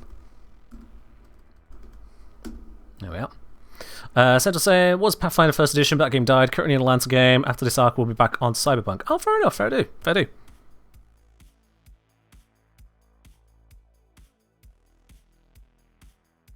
Alright then. With Con +3 for this creature.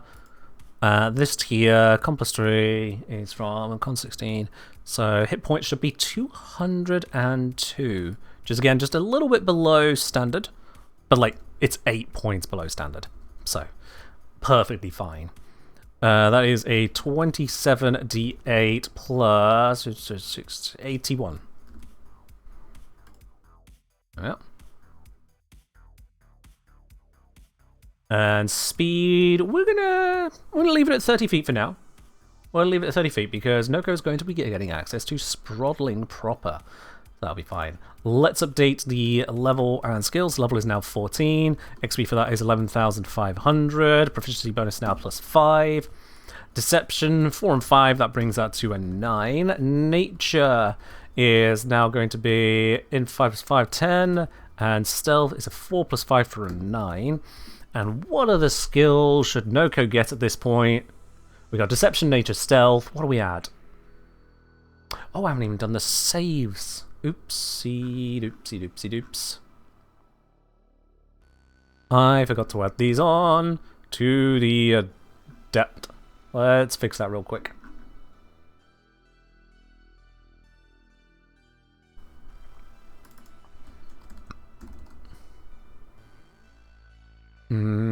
And just checking down here on Nova. That's really frustrating to see. Screw you, Imgur. On Nova, saving throws, yeah, we're doing it above all the other stats, so it goes here.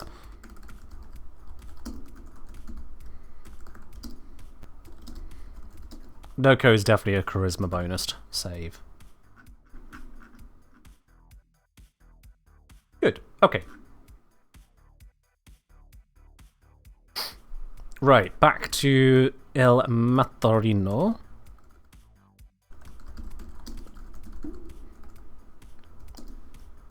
So for this bit, we've got the Charisma one, which is now going to be a +9. But we also need to give it a different saving throw to buff up, and I'm going to give it Whiz. The Indomitable.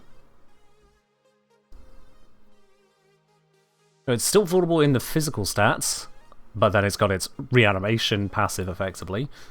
That's going to go to 45, but yeah. Passive perception has increased to 13. I didn't increase the 12 on this earlier one. That was a mistake on my part. There we go. Bullet jump has increased. It's now 10 foot vertical, 28 foot horizontal. There we go. My single reconstitution I just updated. Void powers, that is now going to be a DC 18, attack bonus 10. Did I increase the attacks on the other one? I did? Yeah. Cool. Bounding kick is now going to be a +9 to hit for a total of only 5 damage. It's still pretty pathetic, but that's because it's a movement ability. Armstep cantrip is now +10 to hit, range 60 feet. Up to 6 targets, and the damage increases again to 3d6. Now, does it increase to 3d6? That might be too much, but let's see. At 3d6, the average hit per target is 10.5. Round down to a 10 on the document, but it is 10.5. Across 6 targets, if Nokko gets maximum value out of it, 10.5 by 6 is 63 damage. And a challenge 14, average damage per round would be 70. So that's fine. Yeah, that's a little bit below on the average there. That is safe. Now, there are other things Nokko can do, however, that buffs their damage or buffs their accuracy and frequency of landing that damage, which would increase it above the threshold. But the typical number of targets that Nokko should be attacking would be less than 6 targets, and so in those circumstances, Nokko ends up being weaker. In a 1v1, Nokko's damage output is 10, which is bad. So on that basis, it's not so terrible. Now, something does occur to me. Something terrible does occur to me. And it's only terrible for the players. The DM doesn't have to care. Nokko's Arbocep cantrip is always firing those 6 shots. It always is finding up to 6 targets to hit. So if 2 targets have gone down and 2 are still fighting, there is nothing stopping Nokko from going, well, you're standing so you get a missile, and you're standing so you get a missile, and you 2 are dying so you also get missiles. Oh, what's that? They hit. They fail their death save as a result of damage. I rolled a crit.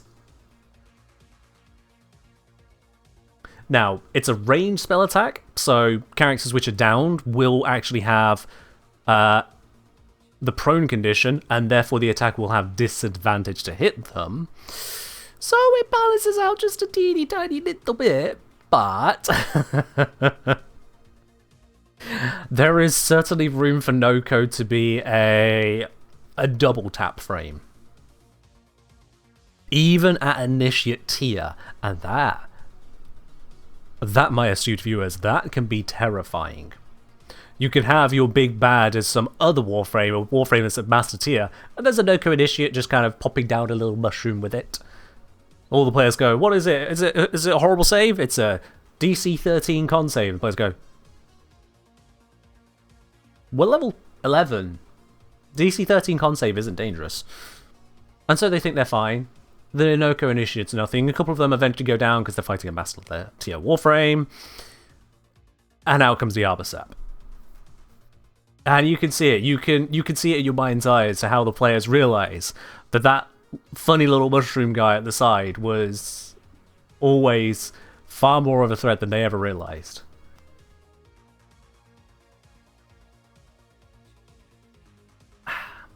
Yeah, I like how that can go. That's when a panic starts? Oh yes. Especially if the Nokko follows it up with a bonus action to cast another one of its Stink Brains around the dying players. Which means that someone might go over to the dying players, attempt to revive them, the Stink Brain goes off, and now though not only the person over there, but also the person who just got woken up, both have to make their con saves, and if they fail it, for whatever reason's going on, DC 13 isn't a guaranteed pass, even at level 11. They're now asleep. And clustered. Clustered for everything they're up against, Nokko and others, to make their lives just a little bit worse. Yep, you can see how it comes together. You can see how there is the potential for big bad juju if the players are not careful, and that is exactly what I want to subject them to. Yeah. Ductile's saying, when you make the different versions of the frame, do you think they're different monsters or just same monster but just better? Bit of column A, bit of column B. I rebuild them, taking the old stat block of the level below and upgrading it to what it should be, adding in the new feature. But all of the monsters still need to stand on their own. In terms of lore basis, I don't make that decision. I leave that to the DM. If they want the Nokko Master to be a Nokko Adept that leveled up, sure, fine, whatever, that's your life. Alternatively, if the Nokko Master is a Prime that is rusted and rotted over time, then it's a downgrade. If Nokko Master was just a mass-produced version of the Prime that didn't get all of the full power because it was cheaply made, maybe it's that. So whether it went up, down, or always was at that level, that is the DM's choice. But yeah. Petra saying, even if it's just 13, if you roll enough times, you will fail eventually. Not guaranteed. If you do have a plus 12 to your saving throw, then a DC 13 is a guaranteed pass. Because you can't fail on a 1, that is only for attack rolls. So unless your DM house rules it, which is kind of a dick move for a saving throw, unless your DM house rules it, you can get a high enough bonus to always pass a DC 13. And it's not that unheard of to achieve either. Is plus 12 common to have? Abso-fucking-lutely not. No. It's not common to have, but it is possible. It is definitely possible to achieve. In terms of a Constitution saving throw, it's not a lot of opportunity to get it. But it's doable. And there are benefits you can give to saving throws to add on to your base stats to, again, make it more likely to succeed. Yeah. Darlin saying you can make a few zones of different frames, depending on who players take down, the rest of the leveling or evolving. Various options again, yeah. That's all world building. All I'm creating here are the monsters. The world building is entirely up to the DM. If the DM wants to have a open world experience of roaming Warframes, go for it. If the DM wants to have Warframes popping up in strange portals around the place, like some kind of solo leveling experience, go for it. I actually highly recommend it. It worked really well. If a DM wants to have Warframes just landing out of the sky in time-traveling pods a la Into the Breach, honestly, love the thought. Do it. Yeah. Is this a new Nokko build? I can't tell if your comment is facetious or not. I'm sorry. I genuinely cannot tell. Alright, so let's see. Nokko Master. I'm not going to upgrade the levels of Bright Bonnet and Stinkbrain at this point. I think it's 4th and 5th base levels there. They should be fine as is. And if they want to cast at higher levels, Nokko has a way to make themselves cast at a higher level already. I could increase the number of casts for short rest, though. In fact, I will do that. I'm going to give them an extra Stinkbrain and an extra Bright Bonnet. Yeah. So they've got further opportunities to utilize. Same power, but more usage in a longer attrition battle. Yeah. From Zon saying, I should hopefully get the Starfinder book first. Weirdly, not the first time I bought a TTRPG book, just because a friend worked on it. Ah. In terms of that one, bear in mind that the physical copy are limited edition. So once they're gone, they're gone. I don't know if they are intending to maybe reprint more in the future, but at the very least, it's not an endless supply of them, whereas the PDF is always a PDF. Yeah. Brother only saying, would a 4 Grandmaster level Warframe squad be a Kingdom level threat? 4 Prime Warframes, did you say Grandmaster? They're Primes. 4 Prime Warframes are each challenge rating 19. 4 challenge 19 Warframes is bad news. Bad news. If I open up Kobold Fight Club, because that allows us to compare player levels to monsters and try and figure these beats out, if I find a challenge 19 creature, battle or demon, cool, let's add 4 of those in. And let's see, how many level 20 players are needed for that to no longer be considered a deadly fight?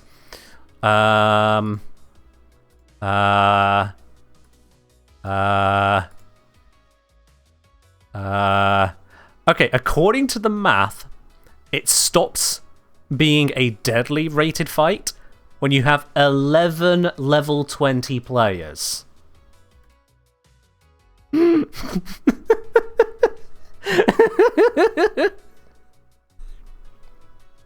Now, that is just according to the math on that. That is the point at which it is not likely that anyone is going to be downed by a Warframe during the fight.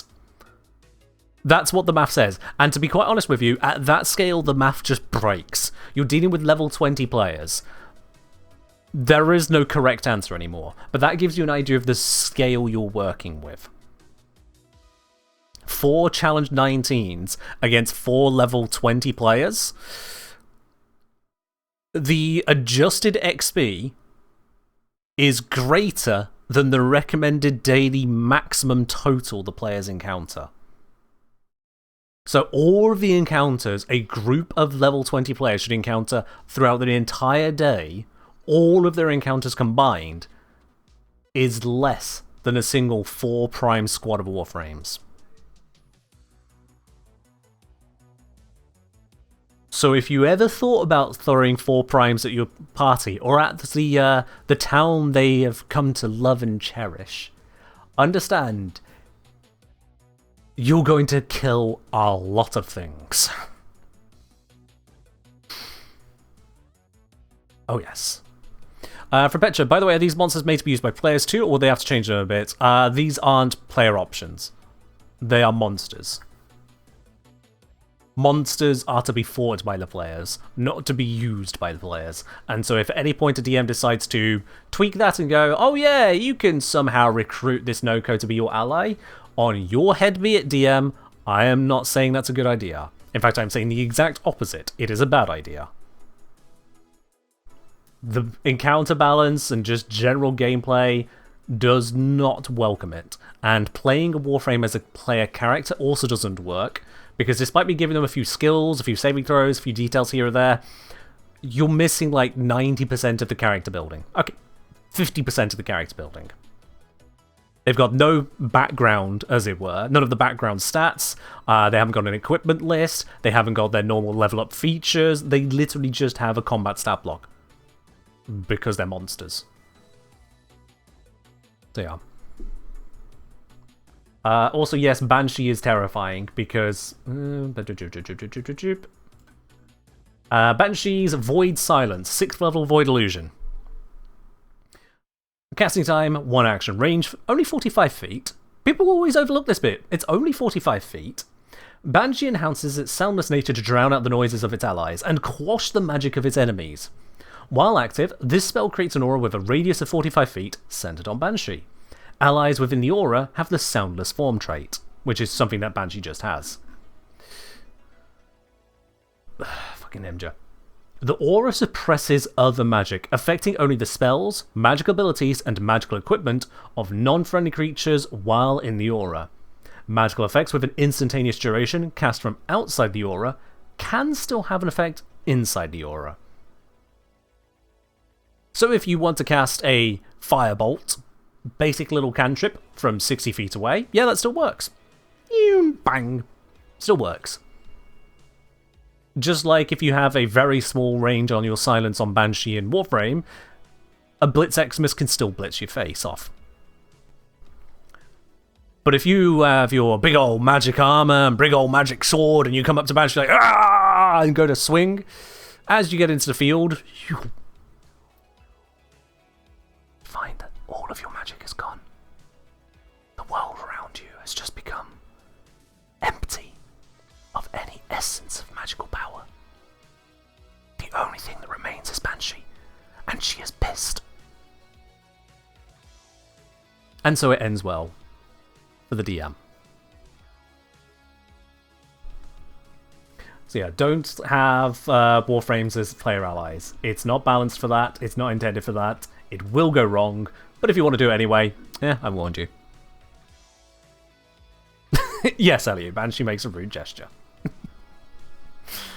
That's an old callback right there. That is an old one. One that like 8 people here in the entire community will get. I'm out of tea. Water it is. Okay. Let's continue leveling up these stats. Now, the DC on the Bounding Kick, 14 was the previous one, yeah. So we're going to bring it up to 16 here. It's going to climb by +2 each time, that's fine.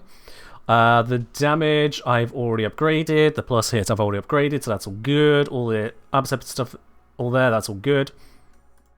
So what we need to now do is bring in Sprottling with the Reroute spell. Now, Reroute is the one where I'm the most...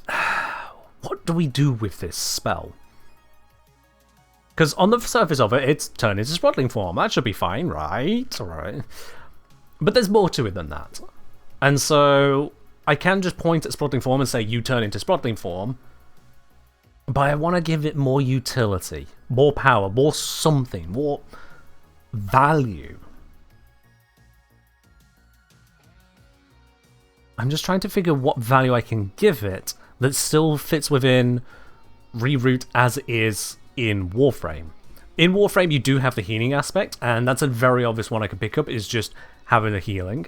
The speed boosting spores I'm not going to include, because that is not only a video game mechanic, it's even in the video game it's a bit of a naff one.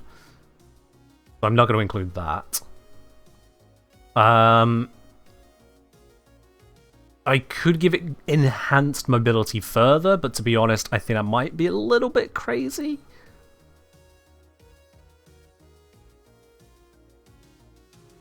Natural dodge chance? I mean, it's already got that.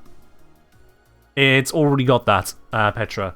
So, duped by cute. If an opposing creature, object, or spell would detect or target Sprottling, Sprottling makes a Charisma Deception check against the opponent's Wisdom Perception or Wisdom Insight. DM's choice. On a success, Sprottling form is undetected and untargetable for the turn, and the spell or attack, if any, fails. So it's already got a bunch of capability in that there, yeah. Evasion is a worthy consideration because the Sprottling, by default, is vulnerable to AoE effects. So giving it evasion to handle that is a good shout. Yeah.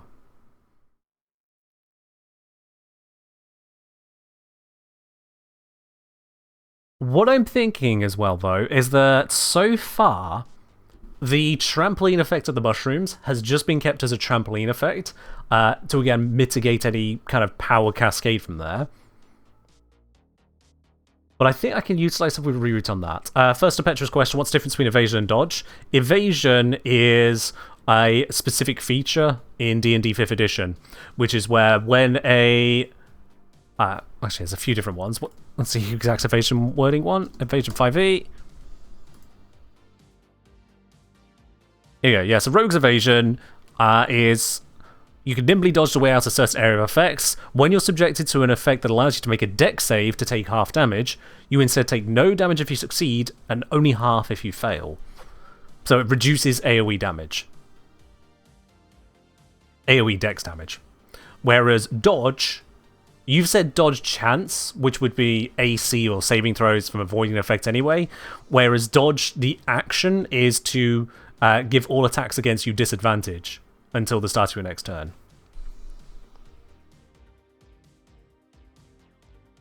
So yeah, there are just features that use these words in the game. But yeah, including an evasion on it is plenty doable. But here's the other thing I'm thinking of. With Reroute, we can have it where the Sprottling form, when it jumps on one of the mushrooms, or any number of the mushrooms, makes it where that mushroom... we could either have it instantly activate the effect, or make it where it activates on Initiative 10. No, Initiative 10 will be Spore Springs. We'll make it instantly activate the effect, I think. Because right now they activate on Initiative 0 only. By adding an activation on Nokko's turn, specifically using Reroute, we create that synergy, we create more of a reason to use Reroute, and to get the benefits otherwise of being in Sprottling form. This is to contrast to Warframe, where in Warframe anyone can just natively jump on the mushrooms and activate. That's fine, and if a DM wanted to make that the way that it works by default, again, on their head be it. I haven't written it that way for a reason. But I think with the Sprottling form, it will be a fair trade for the Sprottling otherwise basically just being a silly little fungus running around. I think that balances it. So let's go action, reroute.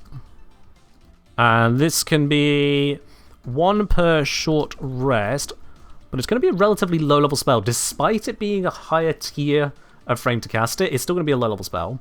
So Nokko casts, well, not low level, but lower, Reroute as a 4th level spell. No concentration needed. We don't need to concentrate this one. Hello, minus you.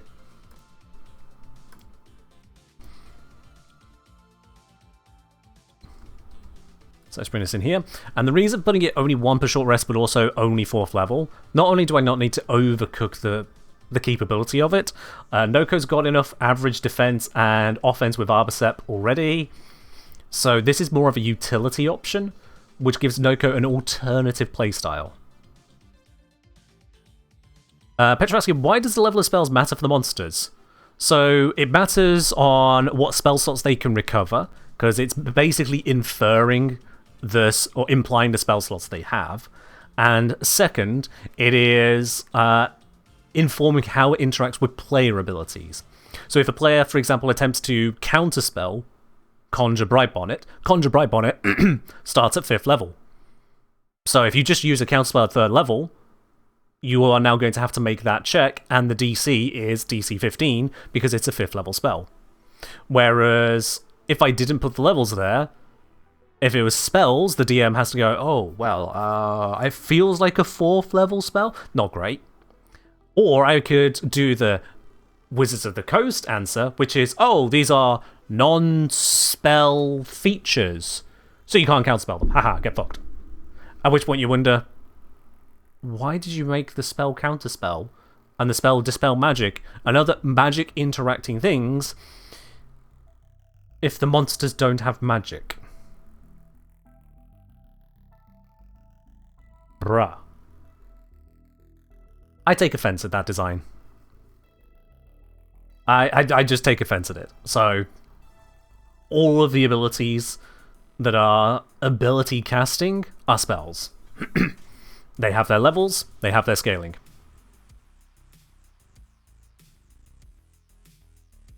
I actively use the system that Wizards of the Coast for some reason felt the desire to run away from. That's why the levels are there. Okay, Reroute.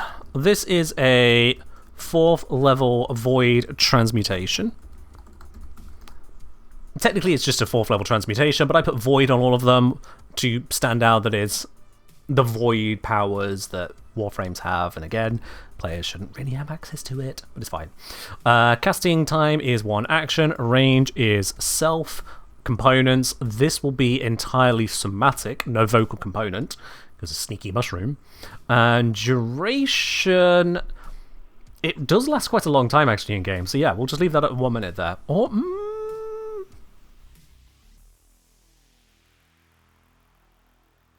I have an idea. We're going to leave it at 1 minute at base. At higher levels, we're going to increase the duration of it significantly. That's where the at higher level casting for Reroute can get interesting, because just numbers is just numbers. Okay, so Reroute. Nokko transforms itself into Sprawling form. Building all equipment that is worn or carried into this new form. Nokko's features and abilities. Update as listed on the stat block.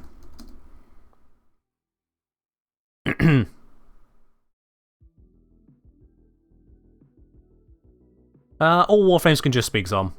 I leave that up to the DM to decide how they speak, but they can just speak.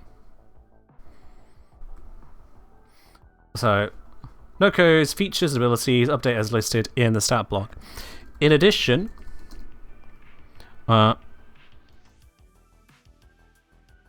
Nokko gains the following 2 features. Now, I could just call it evasion and go for similar wording and just straight up, but that's not really allowed, as well as a good thing. What we want to do is make this more mushroomy. Where are those mushroom words again? Yes. Okay.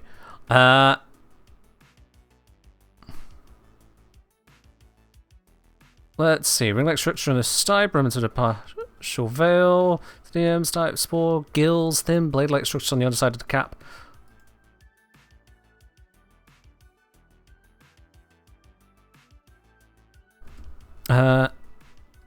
Venting gills. Why not? Venting gills. When Nokko would take damage from a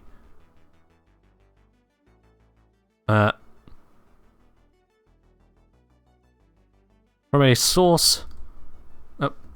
No, when Nokko would need to make a dexterity saving throw to attempt to take half damage from an effect, from a spell or effect. Nokko instead takes no damage on a success and half damage on a failed save. There we go. I'm actually saying I guess Nokko could speak with like psychic spores. It's not designed as psychic communication, but if you wanted to go that way, you're welcome to do so. Yeah, when Nokko would need to make a dexterity saving throw to attempt to take half damage from a spell or effect, Nokko instead takes no damage on a success and half damage on a failed save. So yeah, in addition, Nokko gains the following two features while in sprawling form, just to make it very clear. So venting gills, you get that one feature, and then the next feature is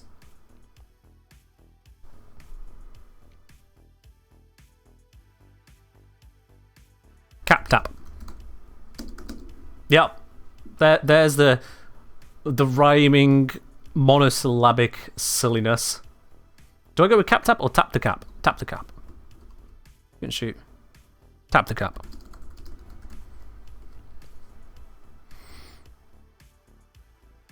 When Nokko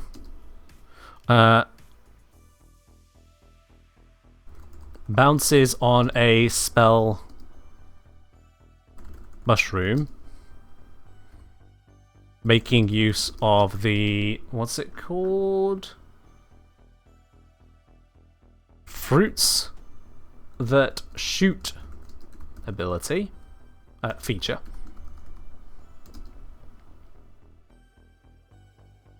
That mushroom immediately that mushroom must immediately use its unique action. No, use its stipe boon, or what's the other one? Spore pulse action. Actually, going to put those the other way around just because of where your spell's written. Spore pulse or stipe boon action.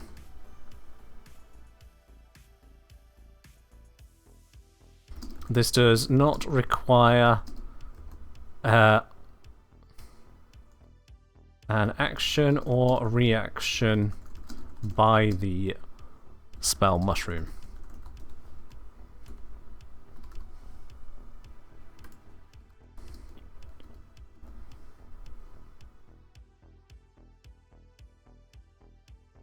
Okay, I think that's clear enough of writing.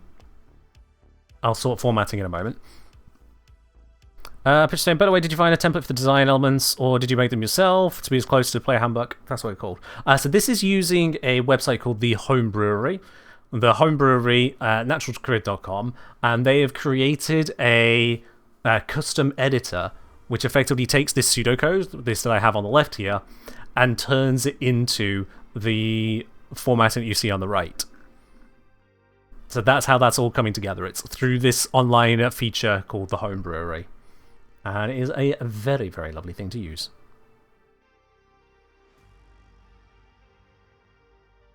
So, Nokko transforms itself into sprightly form, melding all equipment that is worn or carried into this new form. Nokko's features and abilities update as listed on the stat block.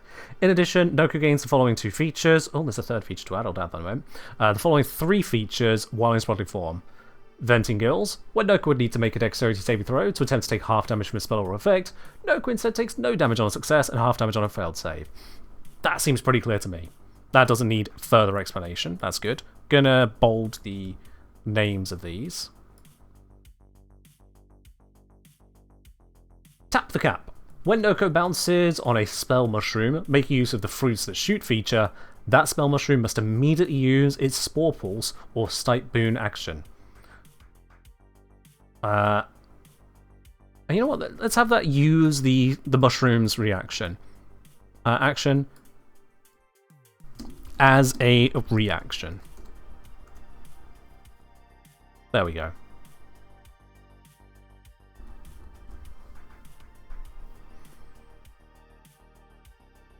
The reason for making it use it as a reaction, because these are effectively creatures, I've made them be, and they are targetable like creatures because they become these creatures. It means then that they natively have a reaction. They can't use that reaction for basically anything normally because they don't even have attacks, so they can't even make an opportunity attack. Unless the DM wanted to be like, oh, it makes an unarmed strike.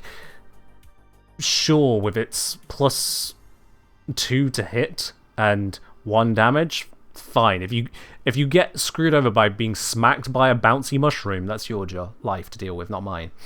Point is, it doesn't really have attacks or other reactions, so we can force this reaction in, and this limits Nokko to activating each mushroom once per round, so we don't get a I continuously bounce on the mushroom, boop, boop, boop, boop, all the effects. We don't get that. So yeah. Petra, do you have someone else checking over your writing to look for spelling errors or mistakes? Yes, I have 54 people doing that for me right now. By the way, you misspelled elements.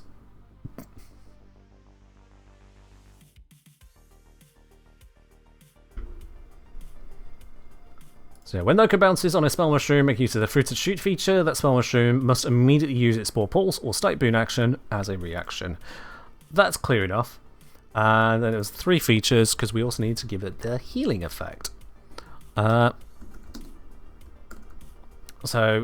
that would be Venting Gills, Tap the Cap.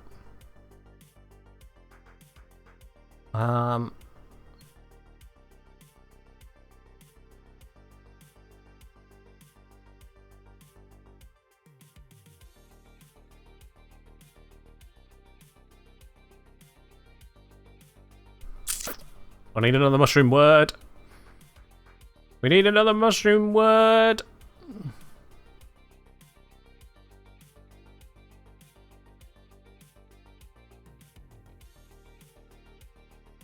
Ah. No, there's scientific names for just species, but that doesn't really... Yeah.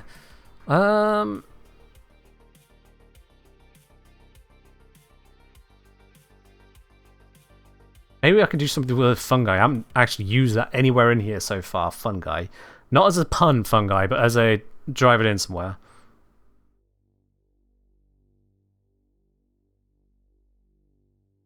Fungi resupply.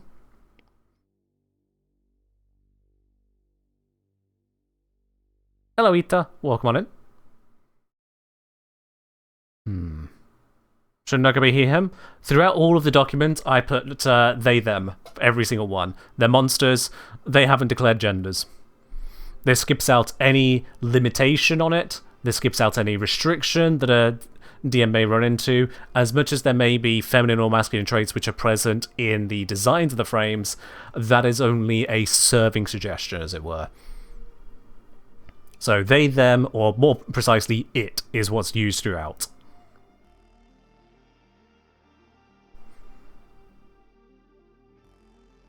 The frames in game have any confirmed pronouns? Yeah. So outside of Temple and Zaku, All the other frames are either distinctly he, him, or she, her. Zaku is specifically they, them, as they're a non-binary character. Same with Temple and Flare, they are non-binary as well. That is official Warframe lore.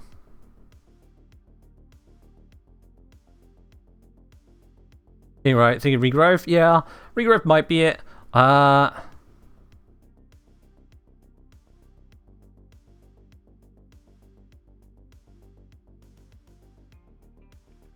don't want to use the word spore or mycelial, done enough of that.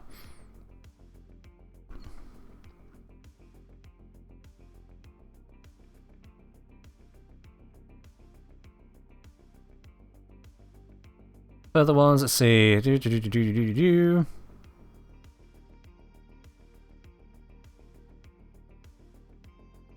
Oh, this is a lot of extra words about mushrooms. Found a great website full of loads of them. Let's see. A simple small one.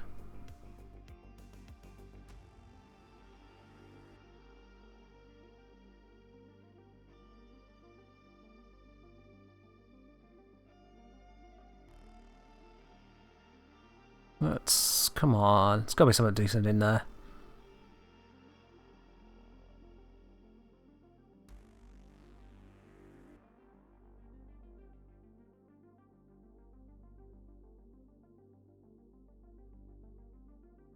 There's lignicolous, meaning growing on wood, but I don't think that really works. Mycophagy is the eating of fungi.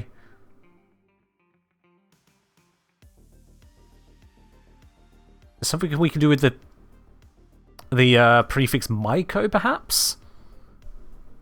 I wonder. Myco.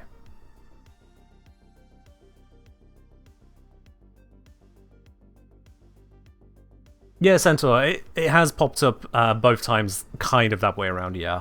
But in terms of Lizzie Temple, they are distinctly two separate entities. Lizzie is explicitly defining themselves as she, her, whereas Temple is specifically they, them. Not because Temple comes with Lizzie, Temple is their own entity. Anyone who makes the whole argument of, oh, well, Temple and Lizzie together becomes they, them, is basically saying that every single married straight couple is also they, them. Which I suppose technically is correct because they're a couple, but they're saying that the individuals become they, them, is my point. Or they are trying to argue that Temple should then be referred to specifically as just he, and then they're just wrong. They're ignoring what Temple has said for themselves. Point being point.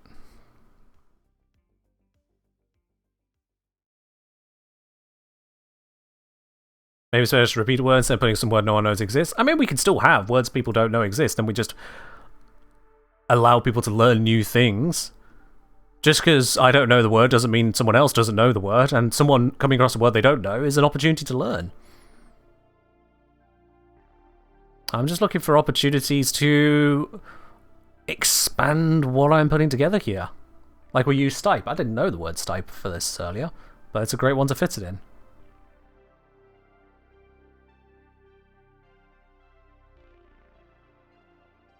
Trauma, the flesh or context of a fungal fruit body's cap, gills, or stem.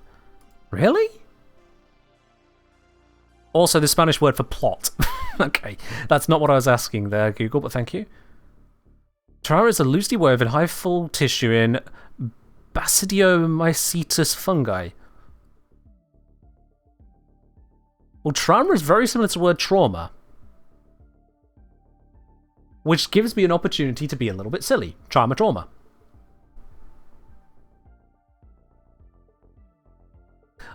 Equinox is she, her in both forms. It's still the same Equinox. It's not two merged frames. Equinox is just changing her expression. Day Equinox, Night Equinox is Video Ken, Stream Ken. You know?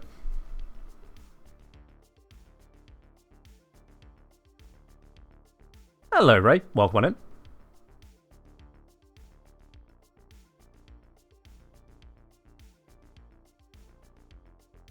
Or for a more dramatic change, I suppose, Stream Ken as you see me now, and Stream Ken during QTCC with the maid outfit on. My pronoun certainly didn't change there.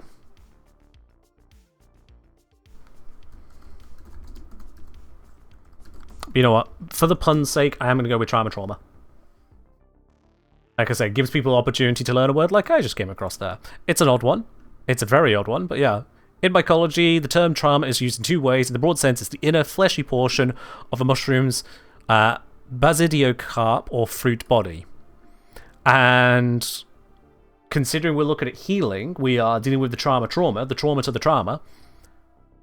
The trauma to the trauma, which is the damage to the body, the inner body of the mushroom we're trying to fix. Trauma. And also say it out loud. Just say the phrase, trauma. It's just a nice phrase to say. It rolls off the tongue. Trauma. Trauma llama. Fun. Maybe it's not so fun for Ray, who's apparently come back from the doctor's office with sinusitis and acute pharyngitis. Yikes. I'll just make sure my antivirus is up to date.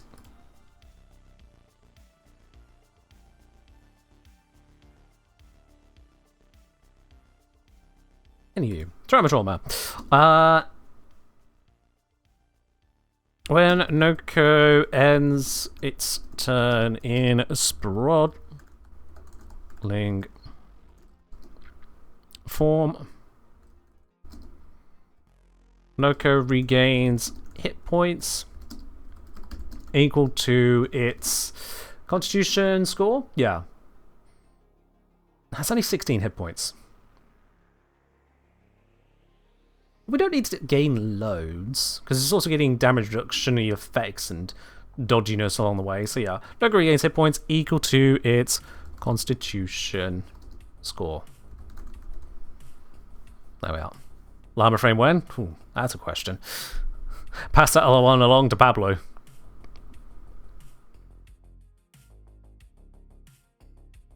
When Nokko ends its turn in spotting form, Nokko regains hit points equal to its constitution score. Nokko may use a bonus action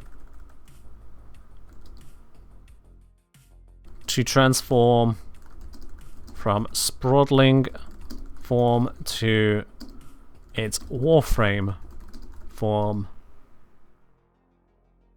From sprawling form to its Warframe form. If Nokko is if Nokko is unable to fit in the space when it transforms, either such rather than either, just such as when the spell ends. Actually, yeah. Nokko may use a bonus action to transform from spawning form to its Warframe form and end the spell.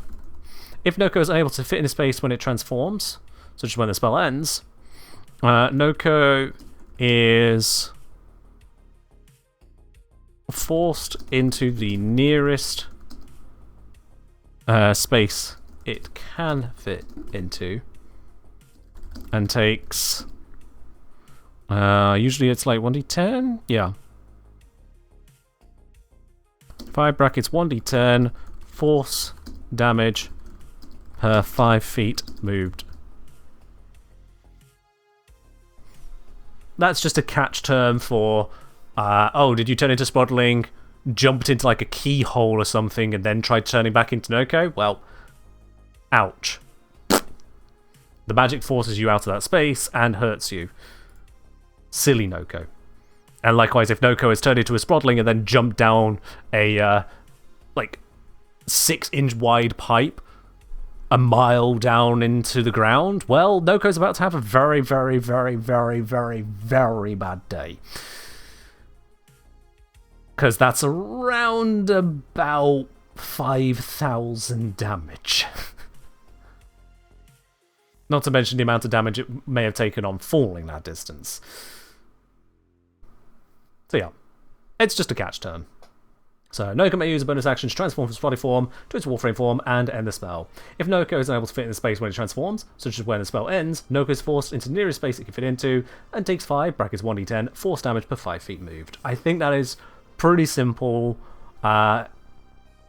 basic language for everything that should happen there. When Nokko ends its turn in spotted form, Nokko regains hit points equal to its constitution score. Yep. That's all sensible stuff to me. And we don't need to give it any further buffs to the spotted form. We've already given it 3 features, quite frankly, on top of the features that it comes with, to make up for that it basically has no actions.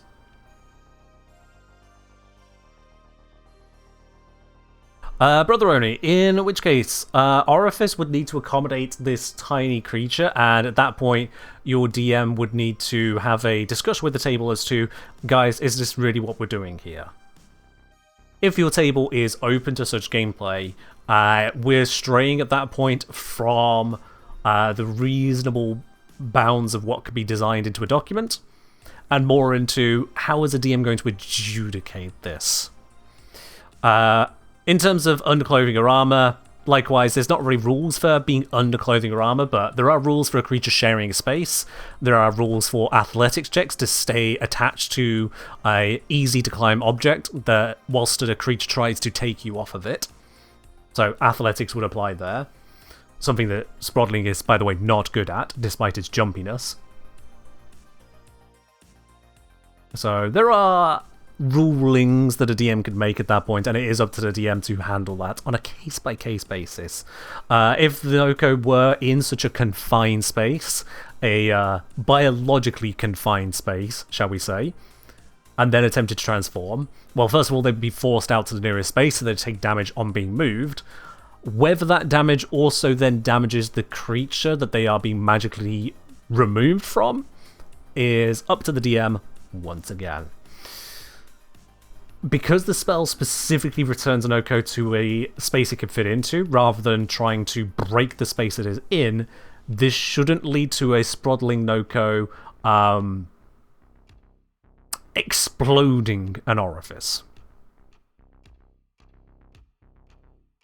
But if that's how your table wants to run it, I again can't stop you. Rule 0 applies. Make sure everyone's having fun and has agreed to the nature of the gameplay you're involved in. I am not responsible for your table, or for your lack of manners that may happen at said table. Any questions? No Ant-Man shenanigans? No Ant-Man shenanigans written into the book. Rule 0 applies.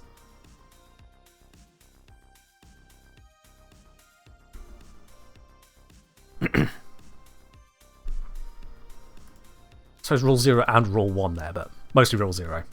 None completely answered? Perfect. Can't you tell I've had experience with this kind of question, Brother Oni, including at my own tables? None of this is new to me, including the druidess who wanted to farm her milk from transforming into a cow to produce vastly more. What's Rule 1? Rule 1 is the DM's word is law. Whatever the DM says is what happens in the world, is what happens in the world. If the DM says rocks fall, you die, that's what happened. You might want to find a new DM.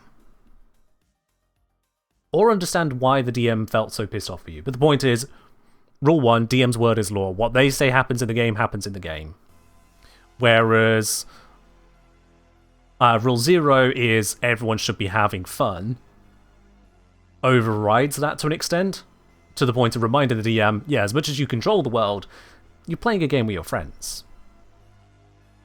Maybe don't be a dick about it. All the other rules are the rest of the book thereafter.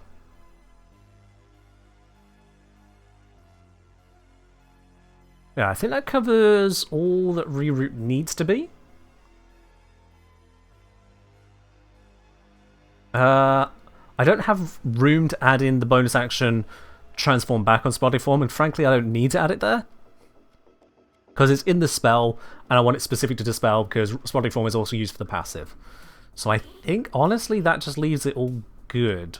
Do note that this Nokko is able to regenerate quite a few hit points if people don't deal with their mushrooms properly. I also, in mycelial reconstitution, don't destroy the mushrooms. That is up to the players. So if the players drop Nokko to 0, Nokko runs to a mushroom, regenerates. The players drop Nokko to 0, Nokko runs back to the mushroom, regenerates. The players need to learn to blow up the fucking mushroom. Yeah. Brother Oni, you are incorrect. So this was a colleague of mine at the call center I worked at before I became a creator. And honestly, I was surprised that she was one of the people who said yes to, hey, yeah, let's have a D&D group. There are a few nerds in the group that absolutely, I could see a mile away. Of course they were going to say yes. It was obvious they were going to say yes. She was the one person who completely and utterly blindsided me by saying yes. Did not expect it. If you were to judge a book by cover, you would wonder, why is this Italian model working in a call center in Britain? Was there really no alternative they could find for themselves? Or maybe they're just between gigs at the moment. She had all the flair of that kind of a nature about her. A brilliantly friendly person to be around. And then we got her into D&D, which she'd never played before. She happily sat through reading various mechanics, understanding how different things could be played, learned that she should probably watch Lord of the Rings, because she hadn't at that point. And it did not take many sessions before we had things like the horse form shitting out the diamonds that were in her inventory, or discussing if they could produce food for themselves via milking cow form, and so on. She did not hold back. Which just shows that D&D is for everyone. Don't judge a book by its cover. I don't think she has ever read any manga or manhwa. Certainly no hentai. I would be extremely surprised if she had. She just wasn't that kind of person.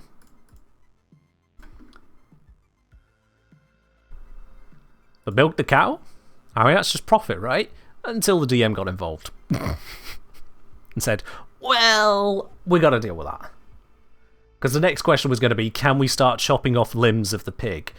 Because, you know, if transform into pig, take a limb, take a rump, transform back, it's all fine, right? What happens? Okay. Lots to deal with on those questions. Yeah. Any other changes need to be made to Nokko Master before we go on to Nokko Prime? Also, we've got spare space. We might be able to fit Prime on the same page. Maybe.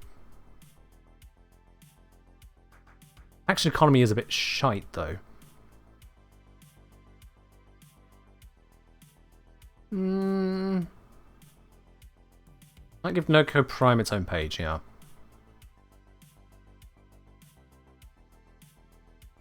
Will Lizardfolk that can regenerate over time? Would the chicken be able to lay eggs? Ring regeneration questions. Alright, so I've kind of left that one there. I've left you with a cliffhanger of a ruling. My ruling was very simple, that for non-destructive animal materials, they could be harvested. However, in order to be able to maintain it, to effectively keep the harvested material as harvested material when the druid transforms back, or even just lets go of the material. So like taking wool off of a sheep, or taking milk from a cow, egg from a chicken, in order for the druid to expel that material without it just vanishing, the druid would be using up their own resources that they had consumed. So, food and drink, literally. And because consuming food and drink is not an efficient process for just turning into material, you are not a transmutation station, then it would be at a loss. So, yes, they could get material that way. They could turn foraged rations and river water into buckets of milk as needed, but they would need to effectively constantly gorge to the level that a cow would to make up for that level of material. For a chicken, it's far less effort, but then a single egg is still a single egg. In terms of lopping whole chunks off the animal, however, damaging chunks, which would be, your access to meat, by the time someone will be losing a whole limb or chunks out of their body, they would have taken so much damage as to have basically killed the creature. It would have reduced to 0 hit points. It would not be in a good state whatsoever. So the amount of damage required to get to that point was ruled as simply just unreachable. It would cause the form to collapse. They would transform back. They couldn't keep such a form stable when lopping whole chunks of meat off of it. And there was the quibble question of, okay, but what a small amount? Because, if I just cut myself a little bit, do you want me to be the bad DM and say no to it all? Or do you want to keep the milk and eggs? And they kept the milk and eggs. It reaches a point where you go, look, this magic isn't real, it's a goddamn game, and we kind of... There's the rest of the game here. We gotta draw a line somewhere. So they could have the wool, they could have the eggs, they could have the milk, if they put in the resources, effectively spending the money and a bit more to generate a lower value of a different resource. But otherwise, yeah. But the meat... Let's carve up the animal to the point of 0.5 hit points and see if Ken allows it. Ken did not allow it. I think I threatened at one point, oh sure, yeah, no, yeah, you can tear a leg off a pig and it'll still be alive if you cauterized a wound, but the druid's no longer going to have 2 legs. And oh, but what if we transform into a 6-legged creature? Again, bad juju. Discussions were had. And that is what you should do at your table, quite frankly, because I'm not saying that's the correct rule. I'm saying that was my ruling.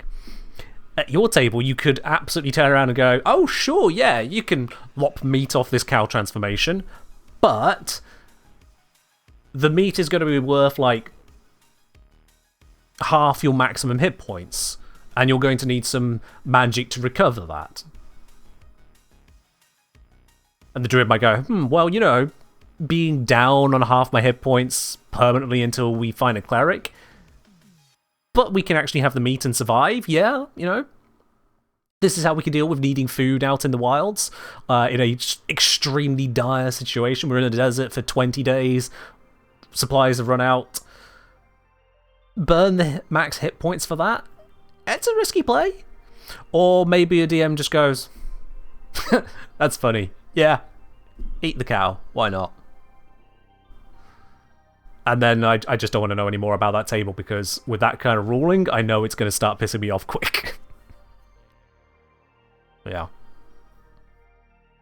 Yes, Eliu, you are correct. Cows don't just make milk by default. There are definitely requirements to it. Sheep with wool is just kind of there. Chickens with eggs, they can just kind of lay the egg as a matter of process. You are right, with cows and milk, there is definitely more involved to get one there. Unfortunately, Eliu, a druid can mimic the form of an animal they have seen. They don't mimic a specific creature, but instead they take on the nature of that form. What if the druid saw a recently having given birth sow?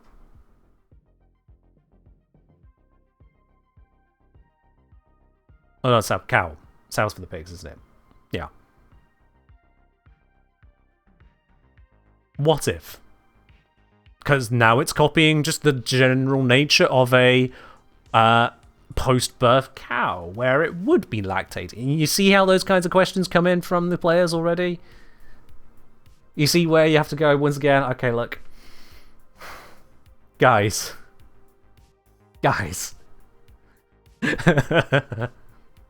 It was somehow more tied to the druid's own state. Oh, Eliu, no. No!